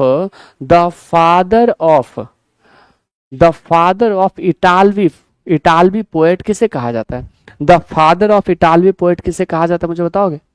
है ना, the father of Italian poet किसे माना जाता है, मुझे बताओ? द नेविगेटर के नाम से प्रिंस हेनरी को जाना जाता है। ये पुर्तगाल का क्या था? पुर्तगाल का राजकुमार था। कहाँ का? पुर्तगाल का राजकुमार हो जाता है। कहाँ का राजकुमार हो जाता है? पुर्तगाल का राजकुमार हो जाता है। तो कहीं ना कहीं आप इसे भी याद रखिएगा, हमें नहीं लगता कि आपको कोई भी दिक्कत होगा। कोई दिक्कत है नहीं ना? चलिए, क्रैश कोर्स में कोई कूपन नहीं है गुड़िया, डायरेक्ट परचेज कर सकते हो। 99 रुपए में तुम्हें कूपन चाहिए, हट बकलोल। तो यहाँ पे ये बातें क्लियर है। मैगलन ने यूरोप के पश्चिमी देशों की यात्रा करते हुए संपूर्ण पृथ्वी की परिक्रमा की थी। तो आपसे कोई पूछे कि मैगलन ने यूरोप की पश्चिमी देशों की यात्रा करते हुए संपूर्ण पृथ्वी की परिक्रमा की थी, तो संपूर्ण पृथ्वी का परिक्रमा किसने किया था? मैगलन। मैगलन मैगलन गलन लन लन, यानी कि मैगलन ने क्या किया था? तो संपूर्ण पृथ्वी का जो है वो परिक्रमा कर लिया। किसने? मैगलन ने। मैगलन ने किसका परिक्रमा कर लिया? संपूर्ण पृथ्वी का परिक्रमा कर लिया, है ना? तो इसको भी आप याद रख सकते हो। वहीं पे अगर हम बात करें, अमेरिका के मूल निवासी रेड इंडीज कहलाते हैं। कौन? अमेरिका के मूल निवासी क्या कहलाते हैं? रेड इंडियस कहलाते हैं, यानी कि रेड इंडीज कहलाते हैं। आपको पता हो ना, अमेरिका के मूल निवासी क्या कहलाते हैं? अमेरिकी क्रांति। आप यहाँ पे गौर से देख सकते हो, अमेरिकी क्रांति याद रखना। अमेरिका, हमने क्या कहा? अमेरिका के मूल निवासी रेड इंडीज कहलाते हैं। अच्छा, अमेरिका का खोज किसने किया था? कोलंबस ने किया था। किसने किया था? कोलंबस जो है वो कोलंबस के द्वारा अमेरिका का खोज किया जाता है। याद रखोगे, है ना? तो आप इसे भी याद रखिएगा। अमेरिका का खोज किसके द्वारा किया गया था? कोलंबस के द्वारा किया जाता है, ठीक है।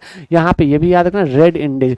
4 जुलाई 1776 ईस्वी को फिलाडेल्फिया ने 13 बस्तियों ने इंग्लैंड से स्वतंत्रता की घोषणा की। तो अगर बात करें अमेरिका आजाद कब हुआ, अमेरिका स्वतंत्र कब हुआ? 1776 में। 4 जुलाई 1776 को जो है वो अमेरिका आजाद हुआ। किससे? तो ब्रिटेन से। तो 14 हमने क्या कहा? हमने कहा कि इंग्लैंड से स्वतंत्रता की घोषणा की 1776 में।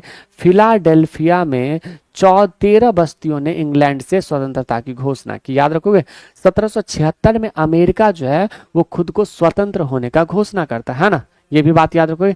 तो अमेरिका के मूल निवासी को क्या कहते हैं? रेड इंडीज कहते हैं। याद रखोगे, रेड इंडीज कहते हैं। याद रखोगे, है ना? याद हो रहा है? मुझे ये बताओ, याद हो रहा है जो मैं पढ़ा रहा हूं वो? 4 जुलाई 1776 को अमेरिका आजाद होता है। किसे? ब्रिटेन से। याद रखोगे, है ना? वहीं पे 4 जुलाई को अमेरिका के स्वतंत्रता दिवस के रूप में मनाया जाता है। 4 जुलाई को क्या मनाया जाता है? अमेरिका में स्वतंत्रता दिवस के रूप में मनाया जाता है। ये भी बात याद रखोगे, है ना? चलो, तो ये भी बातें क्लियर हो जाता है।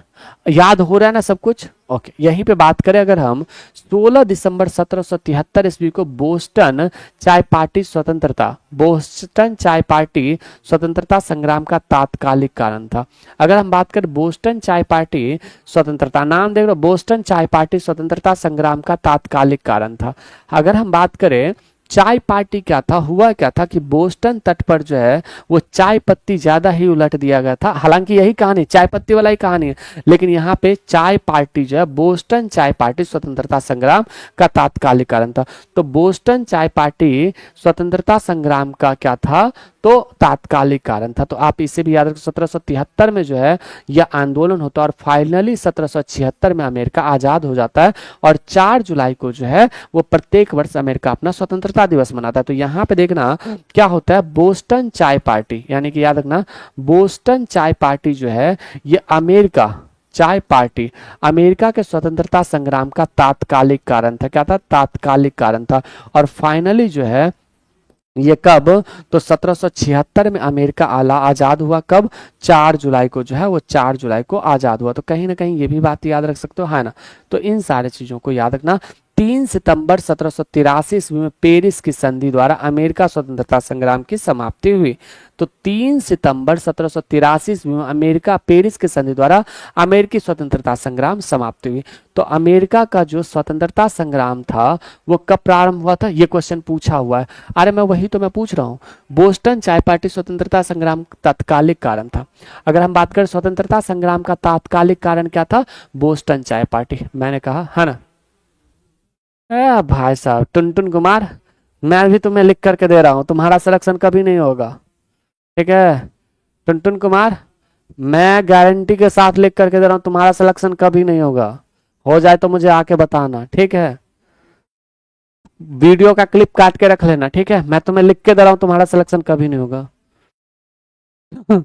बोस्टन चाय पार्टी, यही क्वेश्चन जो है बिहार पुलिस में 19,838 में आया हुआ था। कहां पे? बिहार पुलिस के 19,838 में जो है यही क्वेश्चन आया था कि अमेरिका स्वतंत्रता संग्राम का तात्कालिक कारण क्या था? बोस्टन चाय पार्टी था। मैंने कहा कि अमेरिका स्वतंत्रता संग्राम का तात्कालिक कारण क्या था? बोस्टन चाय पार्टी का आंदोलन था, ठीक है, याद रखोगे। और वहीं पे 1776 में जो है अमेरिका ने खुद को स्वतंत्र घोषित कर लिया, किससे? इंग्लैंड से, याद रखोगे, है ना। चलो, अब यहां पे ये बात क्लियर है। पेरिस की संधि द्वारा अमेरिकी स्वतंत्रता संग्राम जो है वो समाप्त होती है। तो अमेरिकी स्वतंत्रता संग्राम 1783 के पेरिस संधि द्वारा समाप्त होता है। किसके? 1783 के पेरिस संधि द्वारा प्रारंभ होता है। तो यहां पे हमने इस स्लाइड में आपको बताया कि अमेरिका के मूल निवासी को क्या कहते हैं? रेड इंडीज कहते हैं। अमेरिका के मूल निवासी को रेड इंडीज कहते हैं। अमेरिका के 13 बस्ती कब आजाद हुए? 4 जुलाई 1776 को। 1776 को उन्होंने खुद को स्वतंत्र घोषित किया। 4 जुलाई को अमेरिका के स्वतंत्रता दिवस मनाए जाते हैं। अमेरिका जो है, अमेरिका के स्वतंत्रता संग्राम जो है वो 1773 में स्टार्ट होते हैं। 1773 में बोस्टन चाय पार्टी के कारण से। तो अमेरिकी स्वतंत्रता संग्राम जो था, अमेरिकी स्वतंत्रता संग्राम का तात्कालिक क्या कारण क्या था? तो बोस्टन चाय पार्टी। 1783 में पेरिस के संधि के द्वारा जो है यह युद्ध समाप्त होता है, ठीक है, याद रखोगे, है ना। चलो, ये बात क्लियर है। यहां पे देखना, संपूर्ण पृथ्वी का परिक्रमा करने वाला अभियान का नेतृत्व किसने किया था? वास्को डी गामा ने किया था? नहीं। कोलंबस ने किया था? नहीं। जॉन केबट ने किया था? नहीं। जॉन केबट जो है उन्होंने ब्रिटेन द्वीप का खोज किया था। किसका? ब्रिटेन द्वीप का खोज किया था। तो यहाँ पे याद रखोगे, यहाँ पे मैगलन जो है इन्होंने। अच्छा, मुझे बताना, टॉलमी जो था, टॉलमी ने क्या कहा था? तो टॉलमी जो है जियोसेंट्रिक सिद्धांत के प्रतिपादक है। किसके? जियोसेंट्रिक सिद्धांत के जो है वो प्रतिपादक है। अच्छा, जियोसेंट्रिक सिद्धांत के जब प्रतिपादक होते हैं तो यहीं पे एक चीज और याद रखना, इन्होंने कहा कि पृथ्वी जो है वो पृथ्वी केंद्र में है और इसके अगल बगल में जो है वो सूरज, चांद, पृथ्वी, तारे जो है वो घूम रहे हैं। क्या कर रहे हैं? तो सूरज, चांद, पृथ्वी, तारे जो है ये घूम रहे हैं। तो ऐसा किसका कहना था? तो ये कहना था टॉलमी का। ये भी बातें याद रखोगे, हाँ ना। मुझे बताना कि बाइबल को किसने जर्मनी में ट्रांसलेट करवाया था? मैं आपसे पूछूं, बाइबल को जर्मनी में किसने ट्रांसलेट करवाया था? मुझे बताओगे, है ना। अगर हम बात करें तो मदिरा नामक, यानी कि मदिरा द्वीप का खोज किसने किया था? मदिरा द्वीप का खोज किसने किया था? द प्रिंस ने किया था। किसने? द प्रिंस ने किया था। द प्रिंस हेनरी जो है उन्होंने किया था, याद रखोगे, द प्रिंस हेनरी के द्वारा किया जाता है। अच्छा, मुझे बताना, द नेविगेटर के रूप में किसे जाना जाता है? प्रिंस हेनरी द नेविगेटर के रूप में जाना जाता है। तो इस बात को यहाँ पे याद रखना। बाइबल को किसने? मार्टिन। अच्छा, मैं आपसे पूछूं, प्रोटेस्टेंट सुधारवाद का जनक किसे कहा जाता है? मैंने आपसे पूछा कि प्रोटेस्टेंट सुधारवाद का जनक किसे कहा जाता है? आप मुझे बता सकते हो तो जल्दी से बताना। प्रोटेस्टेंट सुधारवाद का जनक जो है वो किसे कहा जाता है? मुझे बताओगे, है ना। यहाँ पे देखना कि ये जो है दास प्रथा के विरुद्ध अब्राहम लिंकन और उनकी जीवनी। तो दास प्रथा का विरोध किसके द्वारा किया जाता है? अब्राहम लिंकन के द्वारा किया जाता है। अमेरिका आजाद कब हुआ? 4 जुलाई 1776 को। अमेरिका का स्वतंत्रता दिवस कब मनाया जाता है? 4 जुलाई को मनाया जाता है। अमेरिकी स्वतंत्रता संग्राम का तात्कालिक कारण क्या था? बोस्टन चाय पार्टी की क्रांति थी। उसी के वजह से 1773 में ये प्रारंभ होता है और 1776 में जो है वो अमेरिका आजाद हो जाता है। 1783 में पेरिस के संधि द्वारा जो है वो अमेरिकी स्वतंत्रता संग्राम जो है वो शांत होता है। क्लियर है ना। चलो, वहीं पे अगर हम बात करें 1789 ईस्वी में अमेरिका का नवनिर्मित संविधान लागू हुआ। तो सबसे पहला रिटन कॉन्स्टिट्यूशन किस देश का था? सबसे पहला लिखित संविधान जो है वो किसका था? मुझे बताओगे, है ना। सबसे पहला लिखित संविधान किसने इंट्रोड्यूस किया था? सबसे पहला लिखित संविधान जो है वो किसने इंट्रोड्यूस किया था? मुझे बताओगे। मैंने आपसे पूछा कि सबसे पहला लिखित संविधान किसने इंट्रोड्यूस किया था? अगर आप मुझे बता सकते हो तो बताओ। सबसे पहला लिखित संविधान किसने इंट्रोड्यूस किया था? ओके, अमेरिका ने ही इंट्रोड्यूस करा था। तो ये भी बातें क्लियर है। तो 1789 में अमेरिका का नवनिर्मित संविधान लागू हुआ। क्या हुआ? अमेरिका का नवनिर्मित संविधान लागू हुआ, जिसमें अमेरिका में गणतंत्र की स्थापना की गई तथा संघ पद्धति स्वीकार की गई। क्या की गई? संघ पद्धति जो है वो स्वीकार की गई। तो यहाँ पे आप इसे भी याद रखना, अमेरिका का नवनिर्मित संविधान लागू होता है कब? 1789 में। तो अमेरिका का संविधान कब लागू हुआ? 1789 में। अच्छा, भारत का संविधान कब लागू हुआ? मुझे 15 मिनट शो नहीं चल रहा है, क्योंकि आज मैराथन था पॉलिटी का। आपको पता ही है कि हमारा one shot crash course start हो चुका है, जिसके वजह से आज हम नहीं ले पाए। 4-4.5 घंटा का क्लास था, जिसके वजह से। हालांकि कल अभिषेक सर का बायोलॉजी का क्लास है, वन शॉट पूरा थ्योरी कवर करवाएंगे। सुबह 11 बजे से ही स्टार्ट हो जाएगा, तो उसका पूरा शेड्यूल हमने जारी किया था। ठीक है, तो यहाँ पे इस बात को याद रखना। ठीक है भाई, चलो। तो कहीं ना कहीं हमने क्या किया, इन सारी चीजों को आप याद रख सकते हो। अब यहाँ पे देखना कि संघ पद्धति स्वीकार किया। अब यहाँ पे संविधान के अनुसार मार्च 1789 में नई सरकार का गठन हुआ, जिसका प्रथम राष्ट्रपति जॉर्ज वाशिंगटन को बनाया गया। तो अमेरिका के प्रथम राष्ट्रपति जो है वो 1789 में किससे बनाया गया? जॉर्ज वाशिंगटन को बनाया गया। यूट्यूब पर ही चलेगा, यूट्यूब पे क्रैश कोर्स चालू हो गया ना, यूट्यूब पे क्रैश कोर्स चालू हो गया। आप लोगों को नहीं पता है? यूट्यूब पे जो है, इसी यूट्यूब पे क्रैश कोर्स चालू है। यहाँ पे आज भी तो चला है क्लास। यहाँ पे अगर आप देखोगे तो पॉलिटी का वन शॉट चला है आज। तो देखो, आज देखे थे क्लास? आज आप लोग देखे थे? नहीं देखे थे? पॉलिटी का वन शॉट अभी जो है ना वो मैराथन स्टार्ट हो चुका है। रोज सुबह ही 11 बजे से जो है पूरा हर एक सब्जेक्ट का वन शॉट चलता है। मुझे लगता है बहुत सारे लोग आज देखे भी थे, देखे थे ना? ये शायद आप लोगों ने देखा होगा। इसमें बहुत सारे क्लासेस चले, पूरा थ्योरी का थ्योरी मैंने पढ़ाया। ठीक है, पूरा थ्योरी मैंने पढ़ाया, आप लोगों ने शायद देखा होगा। तो देख रहे हो, मैंने पूरा थ्योरी पढ़ाया आज। तो देखो, इस टाइप से मैंने पढ़ाया, यहाँ पे देखोगे तो आपको पता चलेगा। तो ये इस टाइप में थ्योरी फॉर्मेट में स्टार्ट हो चुका है। कल जो है आप सभी का क्या चलेगा? कल आप सभी का चलेगा बायोलॉजी। ठीक है, कल आप सभी का बायोलॉजी चलेगा। यहाँ पे ये देखना, तो यहाँ पे संविधान के अनुसार मार्च 1789 ईस्वी में सरकार का गठन हुआ, जिसका प्रथम राष्ट्रपति जॉर्ज वाशिंगटन को बनाया गया था। तो भारत का प्रथम राष्ट्रपति किसे बनाया गया था? जॉर्ज वाशिंगटन को बनाया गया था। याद रखोगे? हाँ ना, तो इसे भी याद रखना। वहीं पे बात करें अगर हम, तो 1861 में दासता के समर्थक और विरोधी राज्यों में गृह युद्ध हुआ। अब्राहम लिंकन ने 1 जनवरी 1863 को दास प्रथा का अंत किया। 4 मार्च 1865 को लिंकन की हत्या कर दी गई। यानी कि दास प्रथा को किसने समाप्त किया?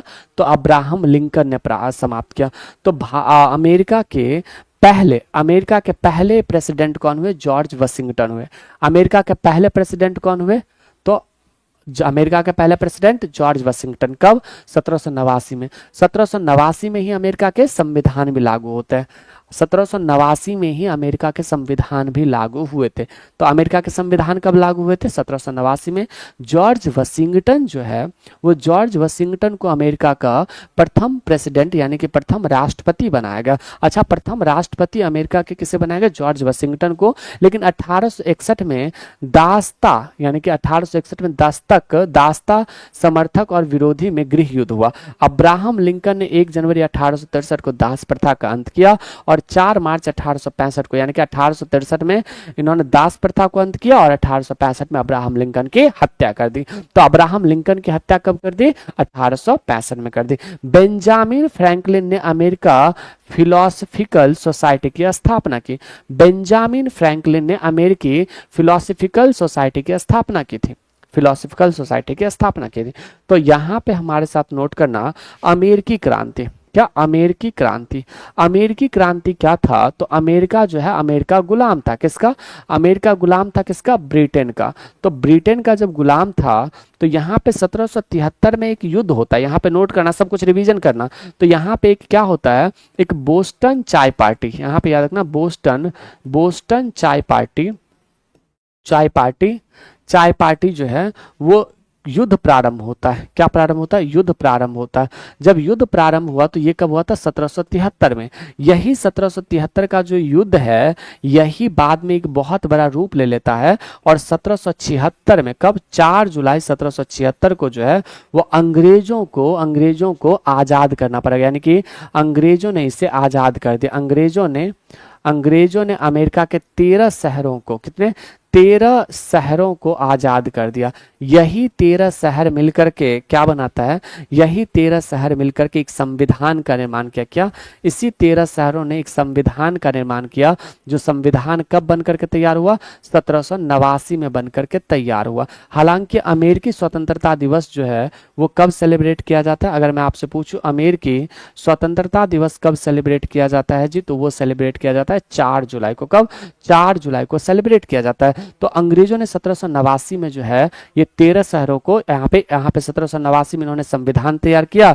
और फर्स्ट प्रेसिडेंट जो है, यानी कि फर्स्ट प्रेसिडेंट किसे घोषित किया, तो फर्स्ट प्रेसिडेंट जो है वो घोषित किया था वाशिंगटन को। किसे, वाशिंगटन को जो है वो घोषित किया था।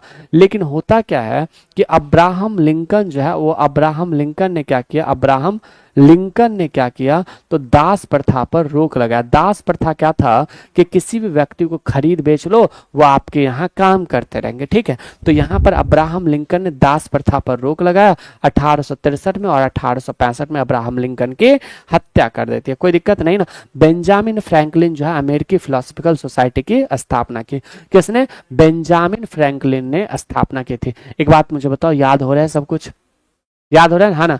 4 को 10 बजे से 12 बजे तक, सुबह 11 बजे से। अच्छा सुनो मेरी बात, दूसरी बात है सुनना, आने वाले रविवार को हम लूसेंट का रेड बॉक्स का मैराथन करवाने वाले हैं। अगर नहीं भी कुछ पढ़ा है या फिर पढ़ा भी है तो भी कोई दिक्कत नहीं है, लेकिन एग्जाम देने जाना तो लूसेंट का रेड बॉक्स पढ़ के ही जाना।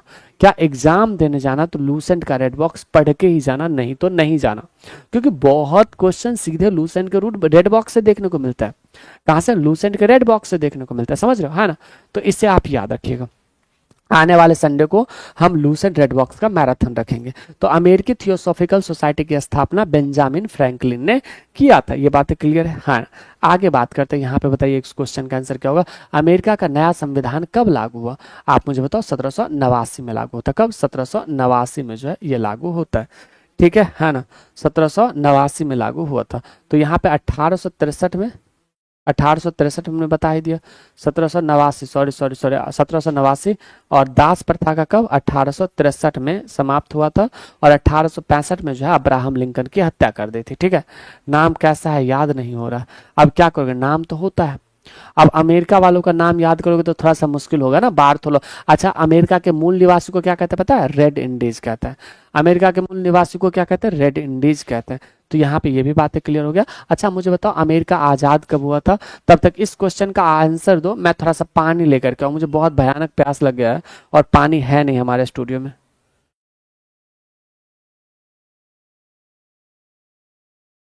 मैं थोड़ा सा पानी लेके आ जाता हूँ, ठीक है।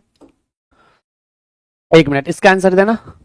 अमेरिका कब अच्छा, अब्राहम लिंकन ने दास प्रथा का अंत कब किया था। अब्राहम लिंकन ने दास प्रथा का अंत कब किया था, बताओगे मुझे, है ना। अब्राहम लिंकन ने दास प्रथा का अंत कब किया था, ये बताओ मुझे कमेंट बॉक्स में, जल्दी से छाप दोगे, है ना।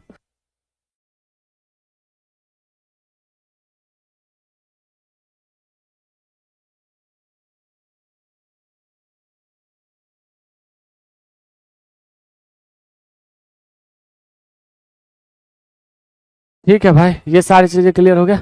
तो ये सारी बातें समझ गए, है ना। तो हमने लगभग सारी चीजें आपको क्लियर कर करके एकदम से बढ़िया से पढ़ा भी दे रहे हैं, तो आपको शायद याद भी हो रहा होगा, समझे, है ना। चलो, इन सारी चीजों में कोई दिक्कत है नहीं ना, मुझे बताओ। मैंने आपसे जो पूछा और मैंने जो आपको बताया, क्या वो सारी चीजें आपको समझ में आ गया, है ना। मुझे बताओ, मुझे बताओगे, हाँ ना। चलिए, 4 जुलाई 1776, तो इन सारे क्लास कब तक चलेगा, क्लास कब तक चलेगा, क्लास जो है चलेगा जब तक खत्म ना हो जाए तब तक। तो ये बातें क्लियर है। तो कहीं ना कहीं आप इन सारी चीजों को भी आप याद रख सकते हैं, हमें नहीं लगता कि आपको कोई भी दिक्कत होगा। ठीक, 1 मिनट को ऐड हम बंद कर दे रहे हैं। देख लो कितना मेहनत करवा रहे हो आप लोग, हाँ कितना मेहनत करवा रहे हो पता है, ऐड को रोक रोक के भेजना पड़ रहा है, बंद कर दे रहा है ऐड। चलो यहाँ पे देखो, फ्रांस की क्रांति, अगर हम बात करें फ्रांस की क्रांति तो फ्रांसीसी क्रांति क्या हो जाता है। आज 1789 ईस्वी की फ्रांस की क्रांति यूरोप के इतिहास की महान घटना थी। तो मैंने अमेरिकी क्रांति बताया, आपको समझ में आ गया। मुझे बताओ, अमेरिकी क्रांति आपको पूरा 1776 होगा, 1789 नहीं। अरे बकलोल, 1776 होगा, मैंने 1776 ही तो लगाया है। अमेरिका का नया संविधान कब, अरे बकलोल कहीं का, 1789 में अमेरिका का संविधान लागू हुआ था ना, है। अमेरिका का संविधान कब लागू होता, 1789 में। यहाँ पे देखो, यहाँ पे देखो, 1789 में नई सरकार का गठन हुआ, जिसका संविधान के अनुसार मार्च 1789 में, ठीक है। यही तो सही तो है? देंगे एक थप्पड़ खींच के, तुम मुझे भी कंफ्यूज कर दोगे, हैं। 1776 में क्या हुआ था, 1776 में, 1789 में संविधान लागू हुआ, हाँ हाँ।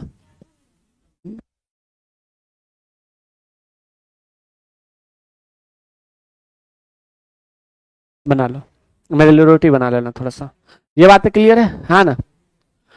अरे 1776 में आजाद हुआ, 1789 में संविधान लागू हुआ, बकलोल, तुम लोग बकलोल हो की हैं। अरे भाई साहब, 1789 सही तो है, मतलब ना खुद पढ़ो ना हमें पढ़ने दो, हमें पढ़ाने दो, गजब बात करते हो। 1863 में क्या होता है, 1863 में, हाँ, कौन कौन सा समझ, भेज दो पैसा, ठीक है, अकाउंट से भेज दो, कोटक महिंद्रा से भेज देना। पासवर्ड पता है ना, 332211। अमेरिका का नया संविधान कब लागू होता है, 1789 में लागू होता है, ठीक है। यहाँ पे फ्रांस की क्रांति, 1789 की फ्रांस की क्रांति यूरोप के इतिहास की महान घटना है। मुझे बताना, अमेरिका की क्रांति आपको याद हो गया, अमेरिका की क्रांति समझ आ गया, है ना। मुझे बताओ, अमेरिका की क्रांति आपको समझ में आ गया, मुझे बताओ जल्दी से, एक बार सभी लोग हाथ उठाओ। अमेरिका की क्रांति आप सभी को समझ में आ गया, है ना। अमेरिका की क्रांति क्या आप सभी को समझ में आया, अमेरिका की क्रांति क्या आप सभी को समझ में आया, है ना। बताओ जल्दी से, जी बहुत बढ़िया। तो मुझे नहीं लगता कि यहां तक में आपको कोई भी दिक्कत होगा। ओके ओके ओके, चलिए।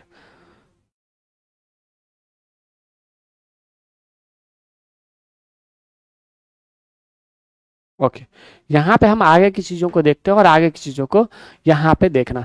1789 की फ्रांस की क्रांति यूरोप के इतिहास की महान घटना थी। तो फ्रांस की क्रांति कब हुई थी, 1789 में। फ्रांस की क्रांति कब हुई थी, 1789 में। मैंने आपसे पूछा कि फ्रांस की क्रांति कब हुई थी, 1789 में। तो आपसे कोई पूछे कि फ्रांस की क्रांति कब हुई थी, 1789 में। फ्रांस की क्रांति कब हुई थी, तो फ्रांस की क्रांति जो है 1789 में हुई थी, याद रखोगे। फ्रांस की क्रांति कब होती है, 1789 में होती है। वहीं पे अगर हम बात करें तो 14 जुलाई 1789 को यह खूनी क्रांति हुई, यानी कि 14 जुलाई 1789 को यह खूनी क्रांति, यानी कि फ्रांस की क्रांति, यूरोप के इतिहास की सबसे महान क्रांति 1789 की कहानी, 1789 की क्रांति है। तो फ्रांस की क्रांति कब, 1789 में प्रारंभ हुई। 1789 को यह खूनी क्रांति हुई, यानी कि 14 जुलाई 1789 को यह खूनी क्रांति हुई। लुई 16 को फांसी दे दी गई और इसी दिन 14 जुलाई फ्रांस का राष्ट्रीय दिवस मनाया गया। यानी कि क्या होता है, लुई 16वां जो थे उनको फांसी दे दिया, कब, 14 जुलाई 14 जुलाई 1789 को। 14 जुलाई 1789 को खूनी क्रांति हुई, क्या हुई, 14 जुलाई 1789 को खूनी क्रांति हुई। 1789 में यूरोप का एक बहुत बड़ा महान क्रांति हुआ था जिसका नाम था फ्रांस की क्रांति। फ्रांस की क्रांति कब होती है, फ्रांस की क्रांति 1789 में। 14 जुलाई 1789 को जो है इसे खूनी क्रांति कहा गया, क्योंकि लुई 16 को जो है उसको मार दिया गया, फांसी दे दिया गया। एंड देन जो है फ्रांस का राष्ट्रीय दिवस कब मनाया गया, 14 जुलाई को। तो फ्रांस का राष्ट्रीय दिवस 14 जुलाई को। लुई 16वां को मारा गया था, कब, तो 14 जुलाई को मारा गया था। थोड़ा 2 दिन और बाद मार देता, 2/16 हो जाता है। 14 जुलाई को क्या कहते हैं, 14 जुलाई 1789 को खूनी क्रांति कहते हैं, याद रखोगे। 14 जुलाई 1789 को क्या कहते हैं, खूनी क्रांति कहते हैं। तो यहाँ पे आप इसे भी याद रखना। 14 जुलाई, हमने क्या कहा, 14 जुलाई 1789 को यह खूनी क्रांति हुई, लुई 16 को फांसी दे दी गई और इसी दिन 14 जुलाई फ्रांस का राष्ट्रीय दिवस मनाएगा। क्या मनाएगा, फ्रांस का राष्ट्रीय दिवस जो है वो भी मनाएगा, याद रखोगे, है ना। तो ये भी चीजें याद हो जाता। तो हमने क्या कहा, 14 जुलाई 1789 को खूनी क्रांति हुई, 16 को फांसी दी गई और 14 जुलाई को फ्रांस का राष्ट्रीय दिवस मनाएगा। इस क्रांति का नारा था स्वतंत्रता, समानता और बंधुत्व। तो स्वतंत्रता, समानता और बंधुत्व फ्रांस की क्रांति से हमारे भारतीय संविधान में लिया गया। हमारे भारतीय संविधान में स्वतंत्रता, समानता और बंधुत्व कहां से लिया गया, तो भारतीय संविधान में फ्रांस की क्रांति से लिया गया। तो फ्रांस की क्रांति का क्या नारा था? स्वतंत्रता, समानता एवं बंधुत्व। स्वतंत्रता, समानता एवं बंधुत्व। भारतीय संविधान में भी, भारतीय संविधान में स्वतंत्रता, समानता और बंधुत्व जो है ये कहां से लिएगा? फ्रांस की क्रांति से लिएगा। तो फ्रांस का क्रांति कब हुआ? 1789 को। 14 जुलाई 1789 को लुई सोलावा को फांसी दे दिया गया और 14 जुलाई को ही क्या मनाएगा? फ्रांस का स्थापना दिवस मनाया गया। एंड देन अगर हम बात करें इस क्रांति का नारा क्या था? स्वतंत्रता, समानता और बंधुत्व। क्या नारा था?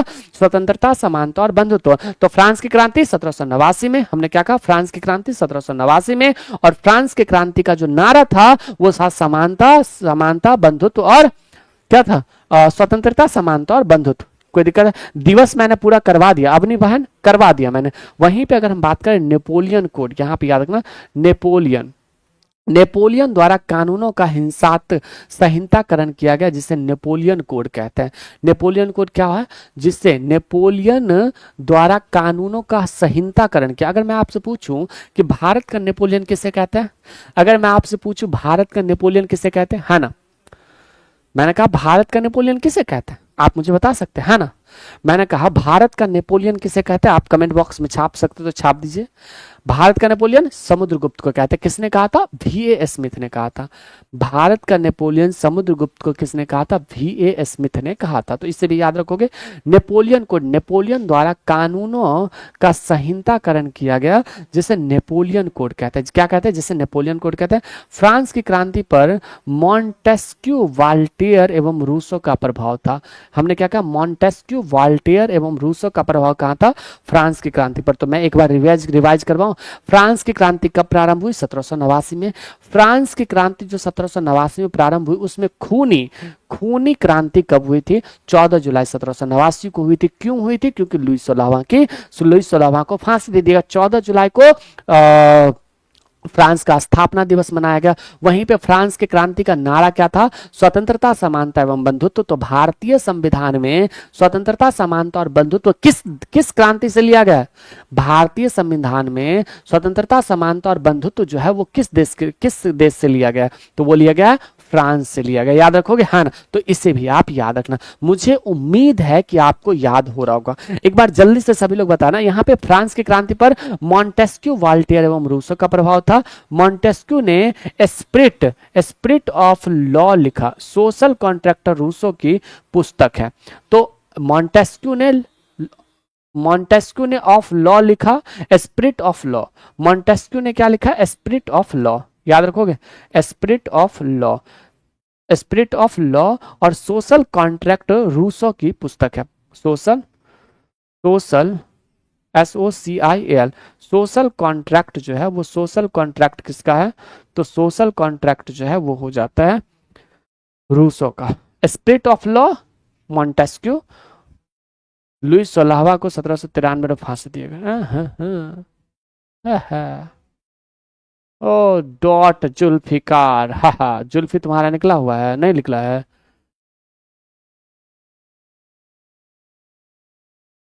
मुझे ये बताओ, मैंने कहा यहाँ पे ये बातें क्लियर है? यहाँ पे ये बातें बताना मुझे कि क्या आपको ये याद हो रहा है? मैंने आपसे पूछा कि क्या आपको ये याद हो रहा है, हाँ ना? मैंने आपसे जो पूछा, क्या आपको ये याद हो रहा है, हाँ ना? चलिए, तो यहाँ पे जो मैंने चीजें बताई वो याद रख सकते हो।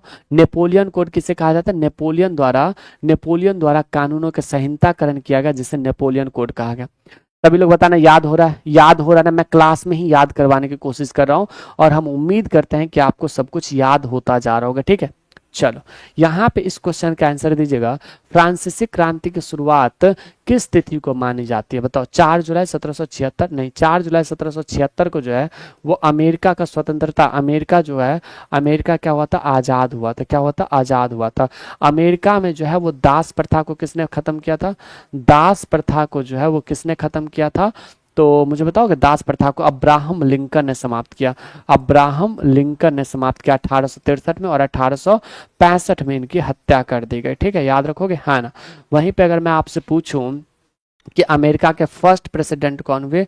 वाशिंगटन हुए। कौन? फर्स्ट प्रेसिडेंट जो है वो कौन हुए? वाशिंगटन हुए। तो कहीं ना कहीं आप इसे भी याद रख सकते हैं।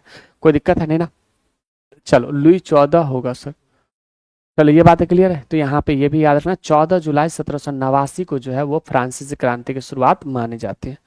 फ्रांसीसी क्रांति की इटली का एकीकरण, यहाँ पे देखना मैं उन्हीं चीजों को पढ़ा रहा हूँ जहां से आपके एग्जाम में प्रारंभ क्वेश्चन आने की संभावना है। इटली का एकीकरण कब होता है, यहाँ पे गौर से देखना। मेजनी का इटली एकीकरण महान योगदान। मुझे बताओ हिस्ट्री में पढ़े हो जी अपने लोग, 9th और 10th के हिस्ट्री में ये सब चीज है, हिस्ट्री पढ़े हो, गैरीबाल्डी मेजनी गैरीबाल्डी के बारे में पढ़े तो है आपने लोग, याद है कितने लोगों को पता है, मुझे बताओ कितने लोगों को पता है। आप लोगों, हाँ सब लोगों ने पढ़ा है, अपने लोगों ने, याद होगा आप लोगों को शायद, आप लोगों को याद है, नहीं याद है, अरे अपने लोगों ने पढ़ा है मुझे जहां तक याद है। चलो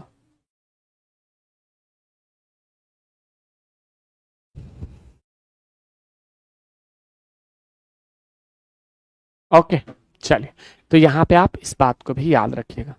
अब यहाँ पे अगर हम बात करें, अच्छा मुझे बताना मॉक टेस्ट लगा रहे हो कि नहीं दुर्गेश एकेडमी का, मॉक टेस्ट लगा रहे हो कि नहीं दुर्गेश एकेडमी का, तो मॉक टेस्ट जो है वो जरूर लगाना। और सुनो अगर मन हो तो हम लूसेंट दर्शन बैच जो है वो हमारा परचेज करने का तो कर लेना, नहीं तो कोई बात नहीं मत करना। 19वीं सदी के मध्य में, अच्छा मुझे बताना इटली से जो है, इटली में क्या हुआ था, इटली के पुनर्जागरण का जनक किसे कहा जाता है, दांते को कहा जाता है। किसे कहा जाता है, दांते को कहा जाता है। मुझे बताना इतालवी कविता का पिता किसे कहा जाता है, इतालवी कविता का पिता किसे कहा जाता है ना, हमने कहा इतालवी कविता का पिता किसे कहा जाता है, अगर आप मुझे बता सकते हो तो बताओ जल्दी से। मैंने आपसे पूछा इतालवी कविता का पिता किसे कहता है, बताओगे मुझे, बताओ जल्दी से। ओके 10th क्लास में, हाँ पढ़े हैं, 9th 10th में पढ़े हैं। 19वीं सदी के मध्य में इटली 7 राज्यों में बटा हुआ था। इटली कितने राज्यों में बटा हुआ था, 7 राज्यों में बटा हुआ था, जिसमें से केवल एक सार्डिनिया पिडमॉन्ट में एक इटालवी राजघराने का शासन था। जहाँ पे सार्डिनिया पिडमॉन्ट में एक इटालवी राजघराने का शासन था।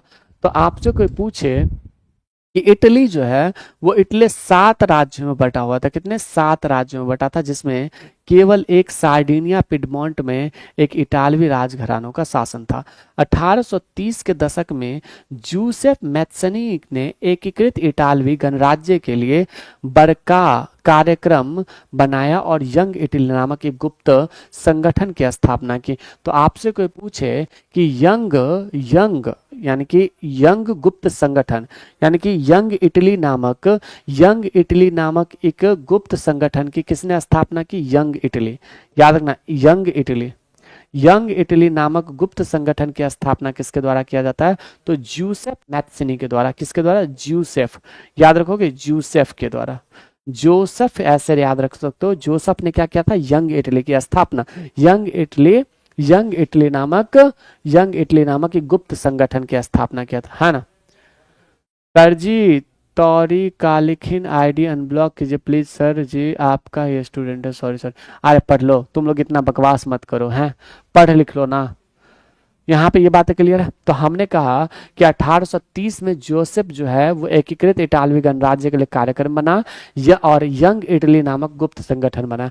तो 1830 में इन्होंने क्या किया, यंग इटली नामक एक गुप्त संगठन बनाया, किसने, जोसेफ ने बनाया था, याद रखोगे, हाँ ना। तो यहाँ पे इसे भी याद रखना। वहीं पे प्रमुख मंत्री काबुल इटली के प्रदेशों को एकीकृत करने वाले आंदोलन का नेतृत्व किया। उसने फ्रांस और सार्डिनिया पिडमॉन्ट के बीच कूटनीतिक की संधि कराई। कौन सा, कूटनीतिक संधि करवाई। मेजनी इटली के उन महानतम नेताओं में से था जिन्होंने इटली के एकीकरण के लिए अपना सर्वस्व बलिदान दिया। तो मेजनी जो है उन्होंने क्या किया, इटली के महानतम नेताओं में से था जिन्होंने इटली के एकीकरण में सर्वस्व बलिदान दिया था। ठीक है, इटली का वह कौन सा राज्य था जहां एक इटालवी राजघरानों का शासन था, तो सार्डिनिया पिडमॉन्ट, कौन, सार्डिनिया पिडमॉन्ट जो है वो हो जाता है। ठीक है, ये सारी चीजें क्लियर हो गया, हाँ ना। यहाँ पे आप मेरे साथ नोट करना कि जर्मनी का एकीकरण कैसे होता वो, उसके बाद प्रथम विश्व युद्ध, ये सारी चीजें आपको देखने को मिल जाएगा। एक बाय एक, लाइन बाय लाइन मैं सारी चीजें पढ़ाते जा रहा हूँ, ठीक है, याद रखोगे। जोसेफ ने क्या किया था, यंग इटली नामक एक गुप्त संगठन की स्थापना किया था। ए भाई कॉपी पेस्ट करोगे तो ब्लॉक कर देंगे, पहले बता रहे हैं, पढ़ लिख लो, है ना, पढ़ लिख लो, कॉपी पेस्ट के चक्कर में लगे हो, गजब बात करते हो। बट ए सलमान अली, तुम बकलोल हो, तुम्हारे पास दिमाग नहीं है, हैं? जब एक बार बोल रहे कि यहां पे हमारे हाथ में नहीं है कुछ, तो कॉपी पेस्ट ऐसा लग रहा है जैसे, लो तुम जाओ घर जाओ, जाओ घर जाओ, घर से घूम के जाओ।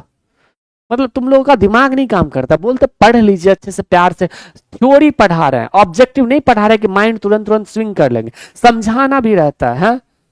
मैं कह रहा हूं, मैं समझाना रहता भाई, थ्योरी है, ऑब्जेक्टिव रहता तो ठीक है। तो बात ये है ना, ठीक है, ये बात याद रखोगे, यहां पे याद रखना। वहीं पे जर्मनी का एकीकरण की बात करें तो जर्मनी का एकीकरण 1861 में प्रसा का राजा विल्हेम ने बिस्मार्क को अपना प्रधानमंत्री नियुक्त किया। यानी कि 1861 में प्रसा का राजा विल्हेम ने बिस्मार्क को अपना प्रधानमंत्री नियुक्त किया। तो 1861 में किसने जर्मनी यानी कि प्रसा का राजा विल्हेम ने बिस्मार्क को अपना प्रधानमंत्री नियुक्त किया। तो प्रसा का राजा ने क्या किया, तो बिस्मार्क को अपना प्रधानमंत्री नियुक्त किया था। जर्मनी का एकीकरण किया। प्रधानमंत्री बनने के उपरांत बिस्मार्क ने जर्मनी के एकीकरण के लिए प्रयास तेज कर दिया। तो बिस्मार्क जो है वो प्रधानमंत्री बनते प्रसा के राजा का।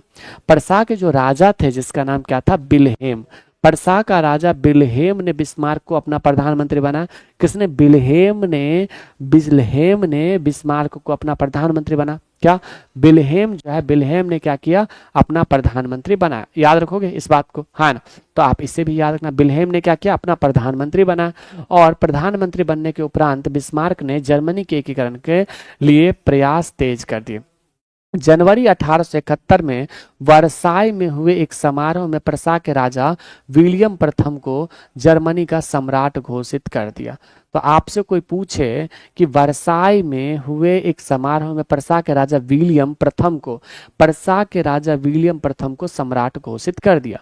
यहाँ पे प्रथम विश्व युद्ध मेरे साथ देखना। इस युद्ध का आरंभ 28 जुलाई 1914 को ऑस्ट्रिया द्वारा सार्बिया पर आक्रमण किए जाने से हुआ था। तो प्रथम विश्व युद्ध ऑस्ट्रिया और सार्बिया के युद्ध के कारण हुआ था। प्रथम विश्व युद्ध किस लिए हुआ था, है ना? हमने कहा, है ना, हमने कहा एक टॉपिक से 4-5 क्वेश्चन लगवाए हैं क्या? अरे नहीं, मैं थ्योरी पढ़ाने के बाद तुरंत बाद आपको ऑप्शन दिखा देता हूं ना, तो आप वहां पे सॉल्व कर सकते हो, समझे, है ना?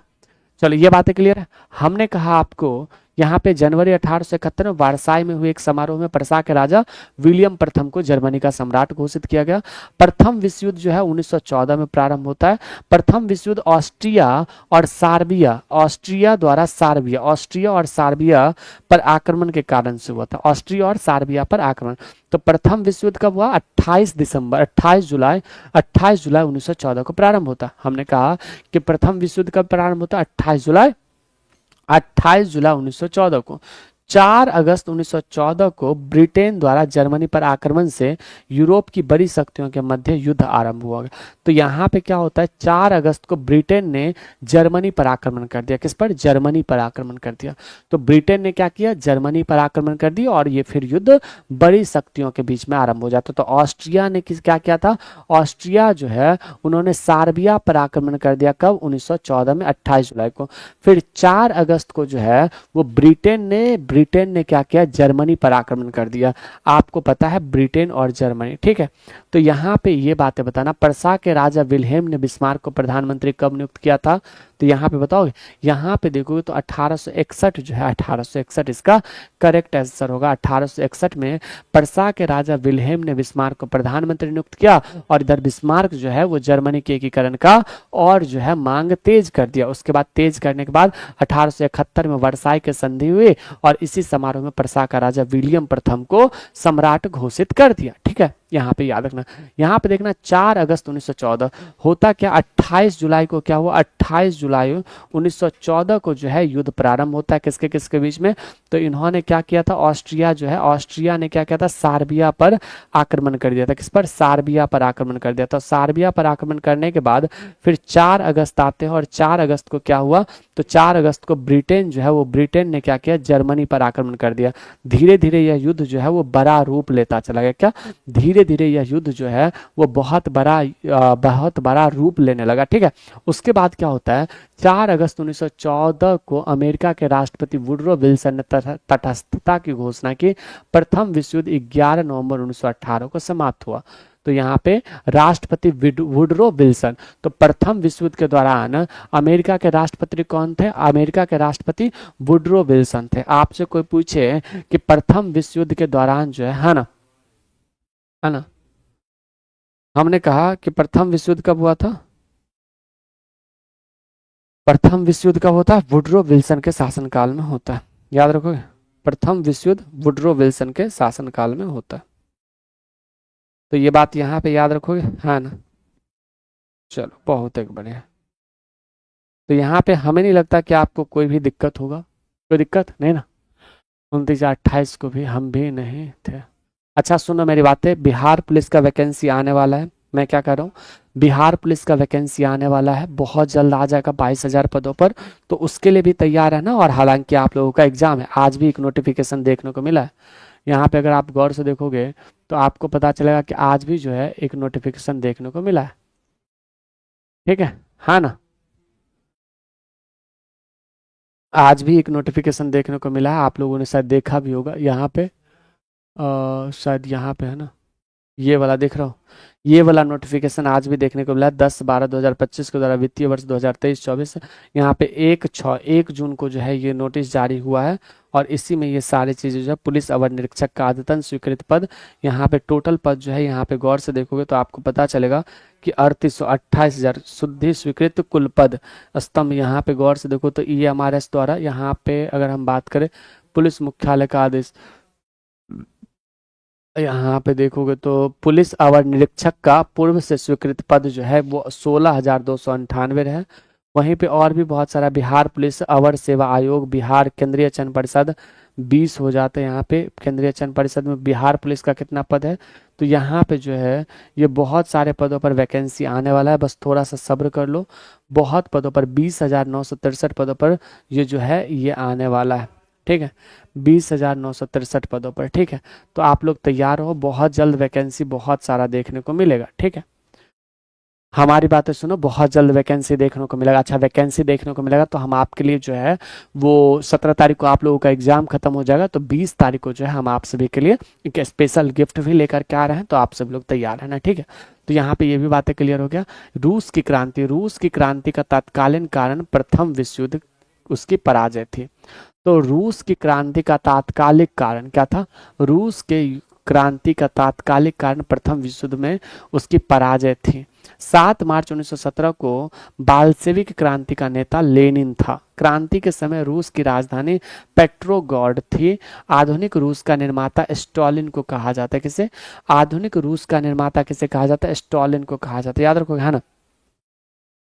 आधुनिक, बहुत दूर दे दिया एग्जामिनेशन सेंटर। अब ये चले जाओ ना, तुम लोग काहे इतना टेंशन ले रहे हो। हाँ, मैंने कहा अब ये चले जाइए ना। यहाँ पे देखो मेरी बात है, मैंने कहा कि प्रथम विश्व युद्ध कब समाप्त हुआ, 11 नवंबर 1918 को। प्रथम विश्व युद्ध कब समाप्त हुआ, 11 नवंबर 1918 को। रूस की क्रांति का तात्कालिक कारण क्या था, प्रथम विश्व युद्ध। रूस की क्रांति का क्या कारण था, रूस की क्रांति का तात्कालिक कारण जो था वो प्रथम विश्व युद्ध में हार। प्रथम विश्व युद्ध में रूस जो है वो हार जाता है। ठीक है, अब हार जाता है तो उसके बाद क्या होता है ना। यहाँ पे 7 मार्च 1917 को बोल्शेविक क्रांति का नेता था। यहाँ पे बोल्शेविक क्रांति का नेता छोड़ सकते हो। यहाँ पे क्रांति के समय रूस की राजधानी पेट्रोग्राड थी। तो क्रांति के समय रूस की राजधानी कहाँ थी, पेट्रोग्राड थी। कहाँ थे, पेट्रोग्राड जो है ये हो जाते। तो कहीं ना कहीं आप इसे भी याद रखना। और आधुनिक रूस का निर्माता स्टालिन को कहा जाता है। आधुनिक रूस का नेता जो है वो, आधुनिक रूस का निर्माता किसे कहा जाता है, स्टालिन को कहा जाता है। ठीक है ना। यहाँ पे एक बात याद रखना, यहाँ पे क्या होता है, राष्ट्रपति वुड्रो विल्सन ने तटस्थता की घोषणा की 11 नवंबर 1918 को, यानी कि प्रथम विश्व युद्ध को समाप्ति की घोषणा की थी। लेकिन इसी के बाद जो है रूस की क्रांति भी प्रारंभ होती, क्योंकि रूस की क्रांति जो प्रारंभ हुई उसका तात्कालिक कारण क्या था, तो उसका तात्कालिक कारण यही था, प्रथम विश्व युद्ध में पराजय। प्रथम विश्व युद्ध में पराजय जो हुआ तो उसी के बाद जो है ये होता है। रूस की क्रांति का तात्कालिक कारण प्रथम विश्व युद्ध था। 7 मार्च 1917 को बोल्शेविक क्रांति का नेता लेनिन था। बोल्शेविक क्रांति का नेता कौन था, लेनिन। अगर हम आपसे पूछे कि बोल्शेविक क्रांति का नेता कौन था, लेनिन था। बोल्शेविक क्रांति का नेता कौन था, लेनिन था। बोल्शेविक क्रांति का नेता लेनिन था। आधुनिक रूस का निर्माता किसे कहा जाता है, स्टालिन को कहा जाता है। आधुनिक रूस का निर्माता किसे कहा जाता है, स्टालिन को कहा जाता है। आधुनिक रूस का निर्माता किसे कहा जाता है, स्टालिन को कहा जाता है। आधुनिक रूस का निर्माता स्टालिन को कहा जाता है। चीन की क्रांति, यहाँ पे देखना 1917 की रूस क्रांति के 2 मुख्य परिणाम थे। हमने कहा 1917 की रूसी क्रांति के 2 प्रमुख परिणाम थे। वहीं पे रूस में जाराशाही का अंत एवं विश्व शांति के रूप में उदय, साम्यवाद का प्रादुर्भाव। ये बातें याद रखोगे। चीन की क्रांति, यहाँ पे रूस के जाराशाही का अंत एवं विश्व शक्ति के रूप में उदय, यानी कि राजशाही, राज होगा ना, राजशाही का अंत एवं विश्व शक्ति के रूप में उदय। तो यहाँ पे 1917 की रूसी क्रांति के 2 परिणाम थे। क्या थे, 2 मुख्य परिणाम थे। रूस जो है वो क्या होता है, रूस एक नया शक्ति के रूप में उगता है ना, है ना, पढ़ोगे कोई दिक्कत नहीं ना। तो यहाँ पे नेक्स्ट देखना चीन की क्रांति। चीन की क्रांति 1911 में चीन की क्रांति की शुरुआत हुई। हुको वुचांग से हुई। हुको वुचांग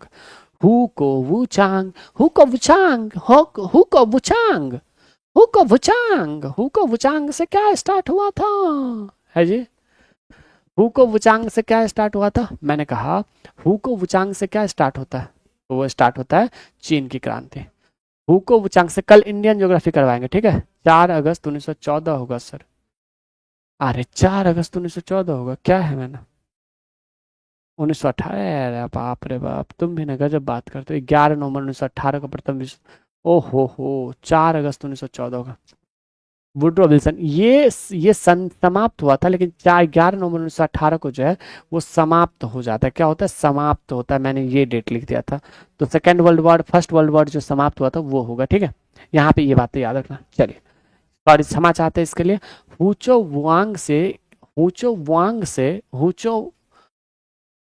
हुको वुचांग से क्या प्रारंभ हुआ था, हुको वुचांग से चीन की क्रांति प्रारंभ हुई थी। डॉक्टर सन्यात सेन ने 1912 में कुओमिंतांग नाम राष्ट्रवादी दल का गठन किया। कुओमिंतांग सन्यात सेन ने क्या किया, कुओमिंतांग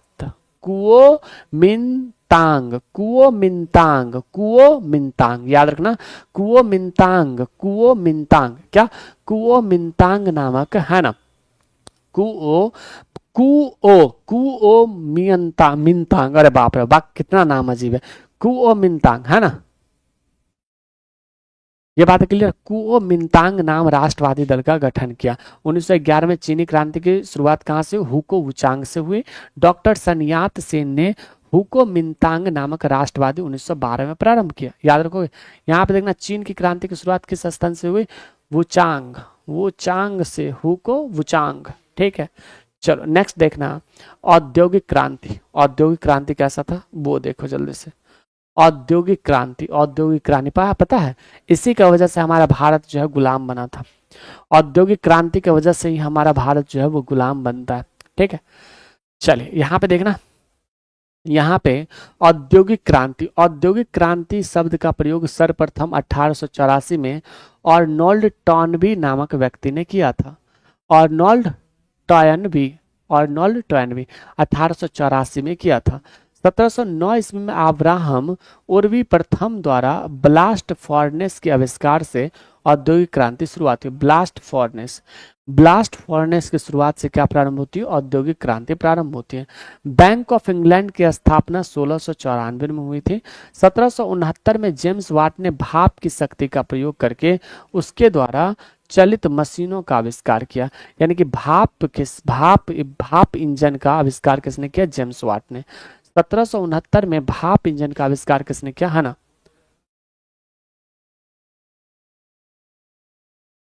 ठीक है, कोई दिक्कत है नहीं ना? क्या आपने अकेडमी नाम तो सुना है मैंने।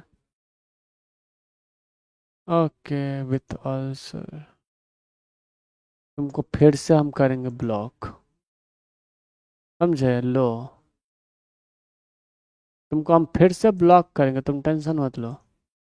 तुम जब तक आओगे तब तक हम ब्लॉक करते रहेंगे तुमको, तुम आओ कितना बार आते हो। ठीक है, याद रखोगे? तुम लो, जितना बार आओगे उतना बार। तो औद्योगिक क्रांति शब्द सर्वप्रथम 1884 में अर्नोल्ड टोynबी ने यूज किया था। किसने? अर्नोल्ड टोynबी। अर्नोल्ड टोynबी 1709 में उर्वी प्रथम ने ब्लास्ट फॉर्नेस का आविष्कार किया। तो ब्लास्ट फॉर्नेस के आविष्कार किसने किया? उर्वी जावेद, क्या नाम है? उर्वी उर्वी जावेद, क्या नाम? उर्फी जावेद। उर्फी जावेद ने खुरपी जावेद, उर्फी जावेद नहीं कहते जी, खुरपी जावेद कहते हैं उसको। क्या कहते हैं उसको? ना खुरपी जावेद कहते हैं, समझे? उसको उर्फी जावेद मत बोलो, खुरपी जावेद बोलो। उर्वी ने क्या किया? ब्लास्ट फॉर्नेस के आविष्कार किया। बैंक ऑफ इंग्लैंड की स्थापना 1694 में हुआ। 1769 में जेम्स वाट ने भाप इंजन की आविष्कार किया। क्या? भाप इंजन का आविष्कार किया। औद्योगिक क्रांति शब्द का प्रयोग सबसे पहले किसने किया? तो अर्नल्ड टोynबी ने किया था। किसने? अर्नल्ड टोynबी ने। अब्राहम उर्वी जो था, इन्होंने क्या किया था? अब्राहम उर्वी, अभी जस्ट मैंने बताया कि उन्होंने ब्लास्ट फॉर्नेस की स्थापना किया था। फासिस्टवाद एवं नाजीवाद का उदय, जर्मनी में हिटलर का उदय। जर्मनी में हिटलर का नाम सुने हो? हिटलर का नाम सुने हो आप लोग? हाँ ना, हिटलर का नाम सुनो कितने लोगों ने? बताना जरा, हिटलर का नाम कितने लोगों ने सुना है? सबने सुना है? चलिए सुनो मेरी बातें। एग्जाम देने जाना, वर्ल्ड हिस्ट्री इससे ज़्यादा मत पढ़ के जाना। ये पीडीएफ अभी तुरंत हम एप्लीकेशन पर और टेलीग्राम चैनल पर अपलोड करवा देते हैं, टेलीग्राम ज्वाइन कर लेना, ठीक है? दुर्गेश अकेडमी का। फासिस्टवाद एवं नाजीवाद का उदय। फासिस्टवाद का उदय इटली में हुआ, जिसका जन्मदाता मुसोलिन था। मुसोलिन ने 1919 में फासिस्ट पार्टी की स्थापना की थी।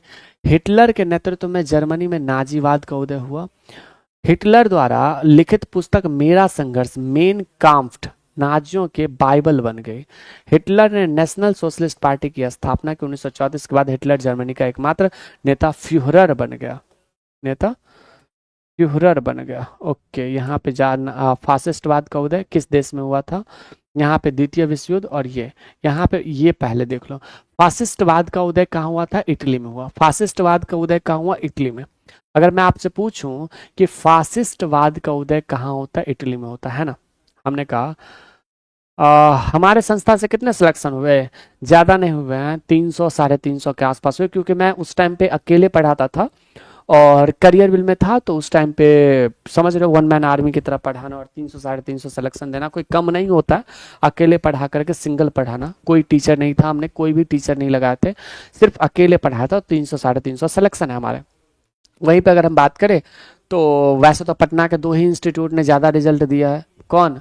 एक क्या नाम है, एक हॉस्पिटल वाला सर और दूसरा जो है लहसुन सर, ये दोनों। बिंदु सर जो है वो वाले। बाद बाकी मैं कुछ कहूँगा नहीं। 12,000 वो, 11,000 वो, 23,000 रिजल्ट दिए हैं। बाद बाकी बिहार में जो बिहार पुलिस का सीट था वो 19,838 था, यानी कि 20,000 के आसपास मान सकते हैं। हम लोग खेल रहे थे दुर्गेश सर और जगदेव सर और वहीं पे और क्या नाम है, कौटिल्य सर और भी जो लोग, जो गांव वाले सेल्फ स्टडी करने वाले स्टूडेंट और कौवा और जितने भी लोग सेल्फ स्टडी करके पढ़ रहे थे वो, और बाद बाकी क्या जो ऑनलाइन पढ़े रोजगार वितंकित से वो, और जितने भी थे ना वो सब कौवा और मैना और खेल रहे थे। दुर्गेश सर और कौटिल्य सर और RW और वहीं पे और क्या नाम था, करियर बिल और वहीं पे और क्या नाम था, एक और था ना जगदेव सर और सब उर्ग। बस दूगो एकेडमी। कौन? और कौन सा? बस एगो एकेडमी बच गया। कौन सा? एगो बच गया हॉस्पिटल वाले सर, एगो बच गया लहसुन सर। बस दो ही सर। बताइए उचित लगता है आपको? है? बताइए ये उचित लगता है? ये उचित है नहीं है ना? है ना? हाँ, उचित है ये, बताइए आप। थोड़ा सा लोग जो बात करते हैं वो सोच समझ के भी बोलना चाहिए। हाँ, ठीक है, चलिए यहाँ पे बात करिए। हमारे यहाँ से 300 के आसपास ओवरऑल सिलेक्शन है। हम मीटअप करवाने का सोच रहे हैं, लेकिन देखते हैं क्या होता है। पैसे नहीं है उतने, सो मीटअप करवाऊं। खैर पैसे है, ऐसी बातें नहीं है, ऐसी बातें नहीं। फासिस्टवाद का उदय किस देश में हुआ था? जर्मनी में। कहाँ पे होता? फासिस्टवाद की उदय की बात करें अगर हम, तो वह कहाँ होता है? हिटलर के नेतृत्व में जर्मनी में नाजीवाद का उदय हुआ। हिटलर द्वारा लिखित पुस्तक मेरा संघर्ष। फासिस्टवाद की स्थापना किसने किया? मुसोलिनी ने किया। और फासिस्टवाद का उदय जो है वो कहाँ होता है? इटली में होता है। अगर आपसे कोई पूछे फासिस्टवाद का उदय कहाँ होता है? इटली में होता है, ठीक है। वहीं पर बात करें द्वितीय विश्व युद्ध। द्वितीय विश्व युद्ध जो है वो कब होता है? 1 सितंबर 1939 को प्रारंभ हुआ था। इसका तात्कालिक कारण जर्मनी का पोलैंड पर हमला था। तो जर्मनी का पोलैंड पर जो हमला था यही कारण था द्वितीय विश्व युद्ध। और द्वितीय विश्व युद्ध के दौरान ही 6 अगस्त और 9 अगस्त को क्या किया था? हाँ ना, हाँ नाम ही बोल देते सर का। अरे छोड़ो, नाम बोलने पर कहीं कॉपीराइट मार दिया तो हमारा घर परिवार नहीं। तुम लोग क्या चाहते हो, यूट्यूब डिलीट करवा दे? ए मास्टर, ओ भाई साहब, कहीं कॉपीराइट मार दिया तो डर है ना। वो लोग बड़े लोग हैं, क्या पता हम लोगों को यूं मसल देंगे, ठीक है। अगर नाम ले लेंगे तो हम लोग नाम ले लेंगे तो मसल देंगे ना। वो लोग बड़े लोग हैं, वो लोग, उन लोगों का बात क्या करें हम। द्वितीय विश्व युद्ध का प्रारंभ कब हुआ था? 1 सितंबर 1939 को हुआ था। इसका तात्कालिक कारण जर्मनी का पोलैंड पर आक्रमण था। द्वितीय विश्व युद्ध में ग्रेट ब्रिटेन 3 सितंबर 1939 को सम्मिलित हुआ। इस युद्ध में धुरी राज्य के गुट में बेल्जियम सम्मिलित नहीं था। इस समय अमेरिका के राष्ट्रपति फ्रैंकलिन रूजवेल्ट एवं ब्रिटेन के प्रधानमंत्री विंस्टन चर्चिल थे।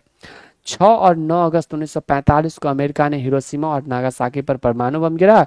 हिरोशिमा और नागासाकी पर गिराए जाने वाले बमों का नाम क्रमशः लिटिल बॉय और फैटमैन थे। 2 सितंबर 1945 को यह युद्ध समाप्त हुआ। यहाँ पे द्वितीय विश्व युद्ध का प्रारंभ कब होता है? 1914 में होता है। कब? 1939 में हुआ था। 1939 में हुआ था।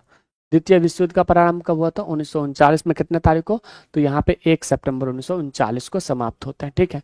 यहाँ पे जो है आपका पूरा का पूरा वर्ल्ड हिस्ट्री कंप्लीट हुआ। देखो, अगर मन को शांत करना है तो और पढ़ लेना, नहीं तो अगर हम पे बिलीव है तो वर्ल्ड हिस्ट्री आप कहीं से भी कुछ भी मत पढ़ना, ठीक है। वर्ल्ड हिस्ट्री इसके अलावा अगर आपको कुछ पढ़ने की जरूरत पड़ नहीं पड़ेगा, ठीक है। वर्ल्ड हिस्ट्री आपका कंप्लीट हो गया। कल हम इसी प्रकार से जो है आपका पूरा का पूरा इंडियन ज्योग्राफी कंप्लीट करवा देंगे। क्या करवाएंगे? कल जो है, कल रात में, कब? कल रात में 8 बजे जो है आपका ज्योग्राफी चलेगा। क्या चलेगा? ज्योग्राफी चलेगा। और हमारा जो 1 शॉट का मैराथन चल रहा है, उस 1 शॉट के मैराथन में आपका जो है कल अभिषेक सर बायोलॉजी लेंगे, वो भी थ्योरी फॉर्मेट में, और बहुत अच्छे से पढ़ाएंगे, ठीक है। क्या बायोलॉजी पढ़ाएंगे आपके अभिषेक सर, और वो भी थ्योरी फॉर्मेट में पढ़ाएंगे। तो आप सभी लोग जरूर जुड़िएगा, ठीक है जी। बहुत बढ़िया। नहीं मारेंगे कॉपीराइट, इतने भी बुरे नहीं है सर। अरे भाई, खान सर बुरे नहीं है, खान सर बहुत अच्छे हैं, लेकिन उनकी टीम जो है ना वो बड़े हरामी है। उनके टीम बड़े हरामी हैं। खान सर बहुत अच्छे, नो डाउट। खान सर थोड़ी ये सब करते हैं, खान सर नहीं करते हैं, कोई कॉपीराइट नहीं मारते हैं। उनके टीम इतने बड़े बेवकूफ है ना, कुछ भी बोलो तो कॉपीराइट मार देते। और सबसे तगड़ा उन्हीं का कॉपीराइट है। रोशन सर कुछ नहीं करते हैं, उनके टीम जो है ना वो कॉपीराइट मारता है। भाई हमें नहीं करना, हमें नहीं नाम लेना, भाई सब अच्छे हैं, बहुत अच्छे हैं। हाँ, डर है भाई, डर, दहशत का माहौल है। चलिए, बहुत बहुत शुक्रिया आप सभी का। कल आप सभी लोग बायोलॉजी की क्लास में जरूर जुड़िएगा। और हाँ, 7 तारीख को आप सभी के लूसेंट का रेड बॉक्स मैराथन होगा, सुबह 10 बजे से रात के 10 बजे तक, 12 घंटे का, ठीक है। 7 तारीख आने वाले रविवार को लूसेंट रेड बॉक्स मैराथन होगा, ठीक है, हाँ ना। लूसेंट रेड बॉक्स मैराथन होगा। सर क्लास में मजा आया? मजा आया, ठीक है, चलिए बहुत बढ़िया। तो लूसेंट का रेड बॉक्स मैराथन होगा, हाँ ना। चलिए, ये सारी बातें, इन सारी चीजों को आप लोग याद रखना। हम फिर मिलते हैं आपसे अगले सेशन में। एक बार जाने से पहले सभी लोग सेशन को लाइक कर दीजिएगा। बाद बाकी बहुत बहुत शुक्रिया आप सभी का, तहे दिल से, तल से। मैंने पूरा वर्ल्ड हिस्ट्री आप सभी का रिवीजन करवा दिया। नमस्कार।